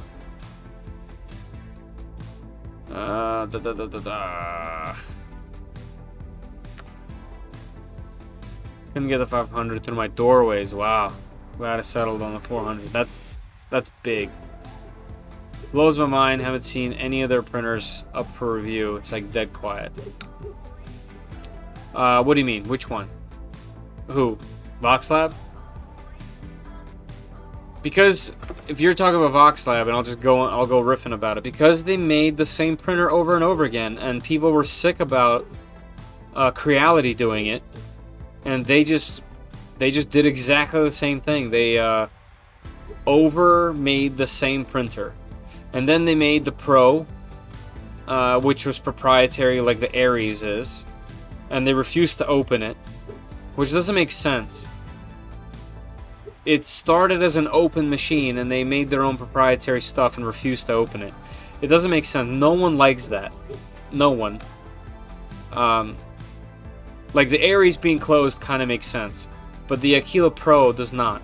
Even though, when you use their own slicer and everything, the machine prints great. And works great, but you're stuck in it. They used the same Creality formula and got the same results. Yeah, I mean, Creality is extremely successful because of it, but you can't have multiple companies doing the same exact thing. It doesn't work that way. You got to innovate, right? And I think the D1 was definitely the right way to do it. The D1's just a great printer. I still have it right there. But things are moving very fast right now, and unless these companies make a push and gamble to be a part of this ride that we're on, I don't know how they're gonna stick around. Can't keep making the same printer and just adding trinkets. Right. Voxelab's under the FlashForge umbrella. Yes, that's correct.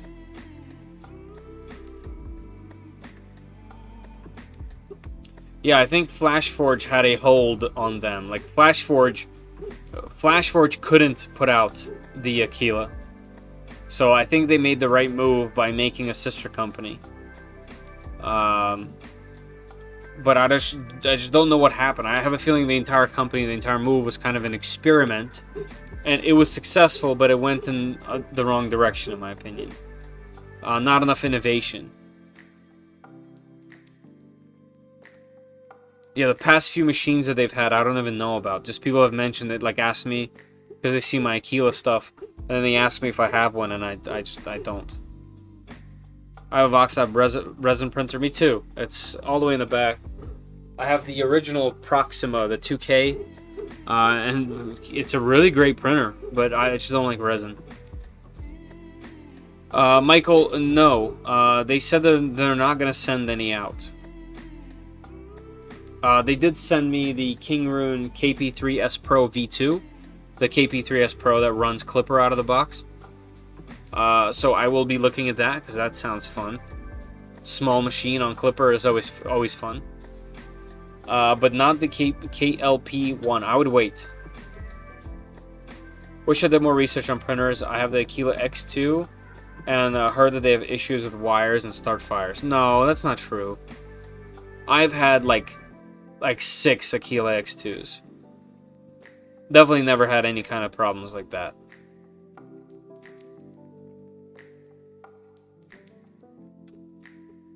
I've had quite the amount of Aquilas.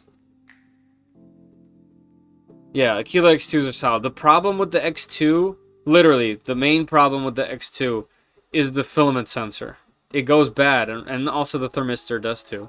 But I've had problems with the filament runout sensor on that thing, on those things. I usually just don't unplug them in and undo the sensor in the firmware.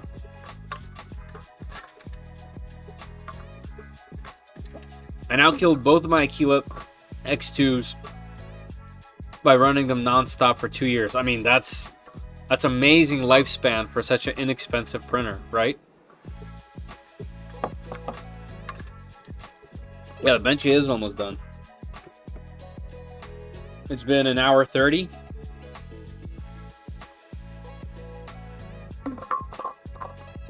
I wish they used ferrules, yes. Yeah, I bought a ferrule kit. I recommend it to everybody. This machine... Whoa, that thing slung the bed out. Holy moly. You guys see that? This machine is all ferruled.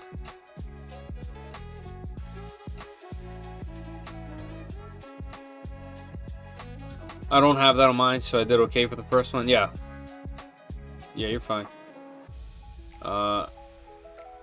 My Tech Fund dropped a video. My Tech Fund dropped a video on the KLP1 today, unboxing and printing. Yeah, I'll check that out.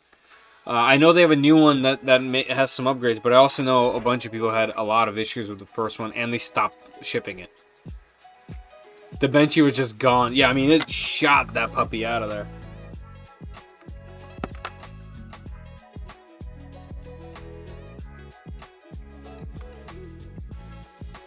Patience, patience.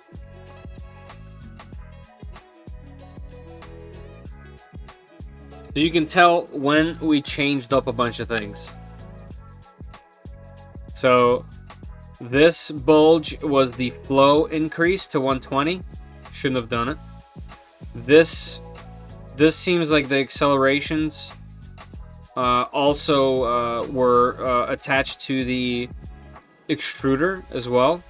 So as you can see, there's 0 strings, literally nothing. And then here we have a little bit of an extrusion issue because of the ridiculous speed and acceleration changes. So, and then also you get to see a line right here. This is when we started increasing the speed.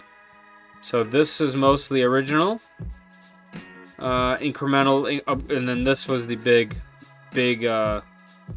a tweak for speed, and then I tweaked it back down. So yeah, not bad.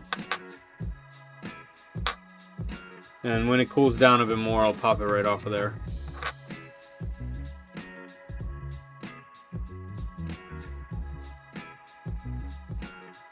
Chat always messing with the print quality on stream. Yeah, yeah, they are. That's okay. That's okay. Like, we're tinkerers, right? I do this stuff so you don't have to.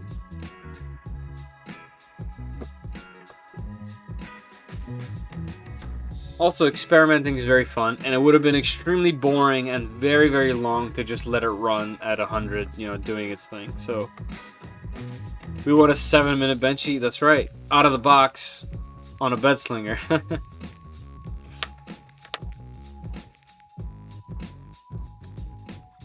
Bing!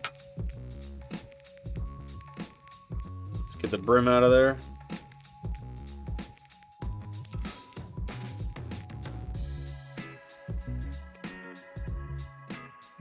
How close is that filament? Not close at all. Looks closer on camera, but it's not close.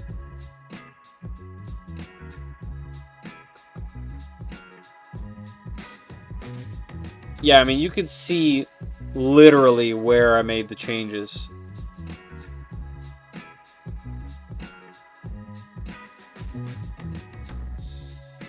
I mean, going 4 times on acceleration, going 600% speed,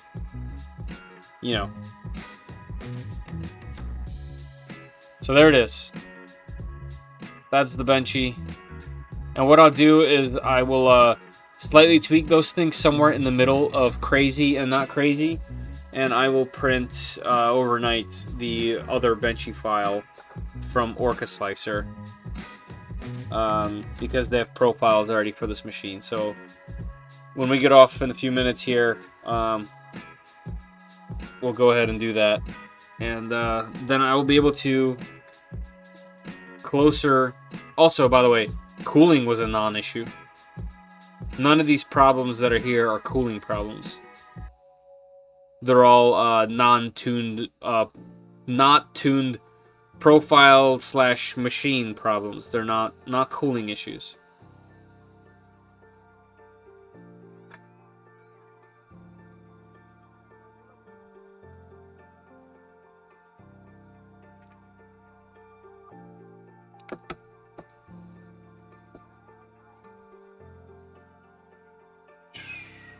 Considering the amount of changes you made while printing, the benchy still looks pretty good. Yeah, like, think about that. Like, someone might look at that and be like, oh, look at that benchy. He has all kinds of problems. Did you guys see what I was doing?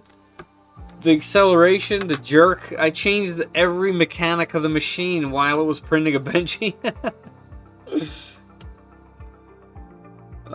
Actually, let's go to configuration, advanced settings, the velocity. I changed the velocity. I'm going to put that back. Actually, I'll put it in the middle.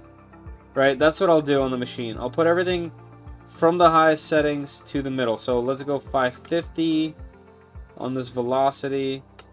550. Then I went to acceleration. So I have the acceleration at 2000. It was set to 500. So let's just do 1500. Let's be reasonable. There we go. Okay, that's all good. Let's go back. Jerk, I set to 10. Did I? I doubled the jerk. That's high. 10's high. I'll go to 8. All right, and then what else? Let's store it. Also, PID tuning is in here. So PID tuning the hot end would probably be a good idea. Store again. Configuration. Let's go back. Let's turn the speed back down to 100 because when I make the profile, I'll tune it there. I like this wheel. It spins really nicely. I like the metal screen mount. Makes it feel very solid. Alright. Okay, we are back. We are back to good. Red drop. Alright.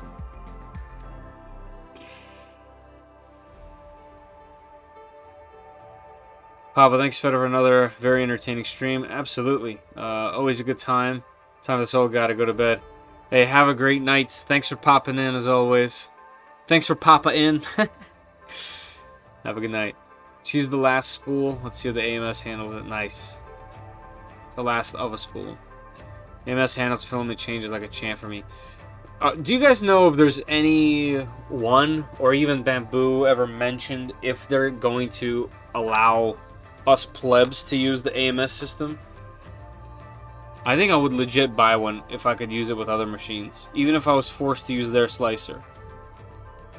Benchy done, so am I. Great stream.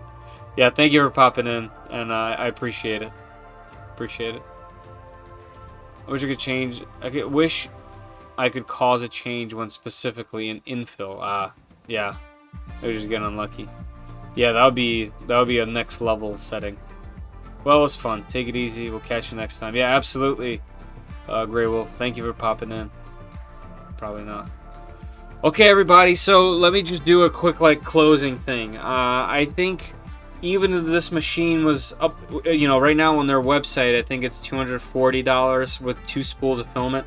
I think even at that price, this is a very easy recommendation of a machine if this is your budget. It's simply just a great starter machine. The fact that we were able to do what we did while it's just good. Everything about it seems solid. I don't have longevity, obviously. I've only printed a single benchy, so please keep that in mind. But man, it feels like the build is pretty damn good. I have nothing to complain about. When I do evaluate this machine further, when I have a little bit more experience with it, I have a feeling I'm going to be really reaching to talk negative about it, because when trying to come up with bad things about it, you look at the price and you're like, okay. Print the screen back cover. Oh, yeah, okay. Yeah, that's probably a good print.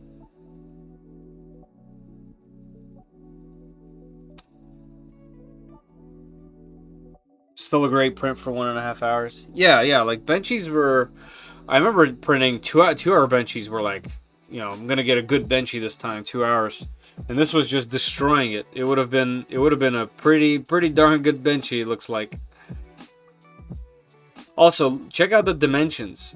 Check out that circle. Look at the top. This is how good the cooling is. Right? The stack on top. Look at the arch.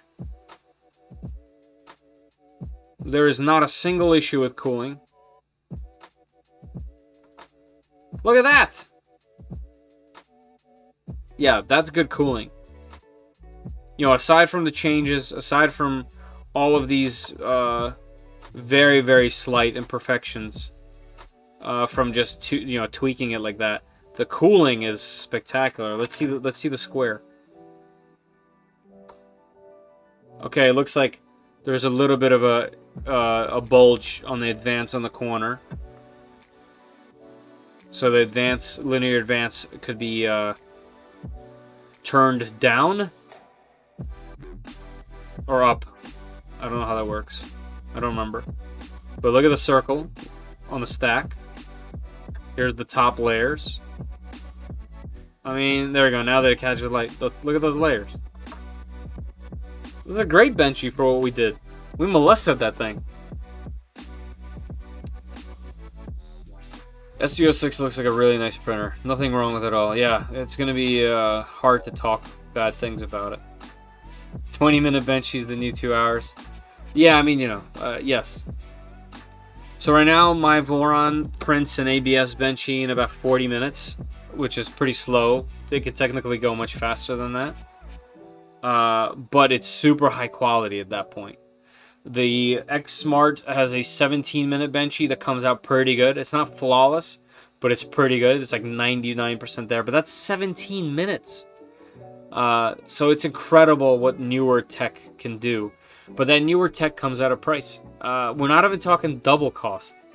We're not even, well, yeah, triple. We're talking about triple the cost with the K1, for example. Right, actually, do I have a benchy from the K1? I don't. Did I not print one? Oh yeah, these are from the K1. This is a K1, I don't remember how long it is. 17 or something? This was on the K1.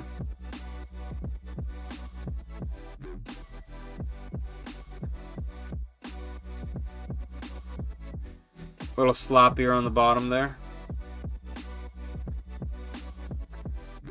I mean, this is a strange comparison to make. This machine costs 3 times the same. And this would look much, much, much better if I didn't mess with it. Like, much, much better. Alright, so that's what I'll do. I'll reprint. Oh, also, let's get a more similar machine. This was the X2. Right here. This was the X2 by Mingda.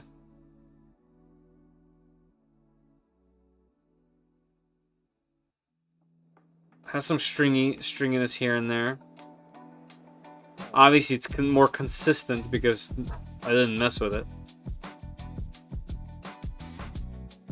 But I don't remember how long we printed. How long it took to print. Honestly, this looks better to me.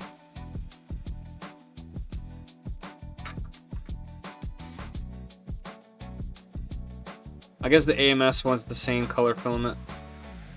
It didn't change over. Oh, oops. Load a spool in and it took off. Yeah, it's priced right. I would say between whatever this magical price is and $250, this is a solid buy.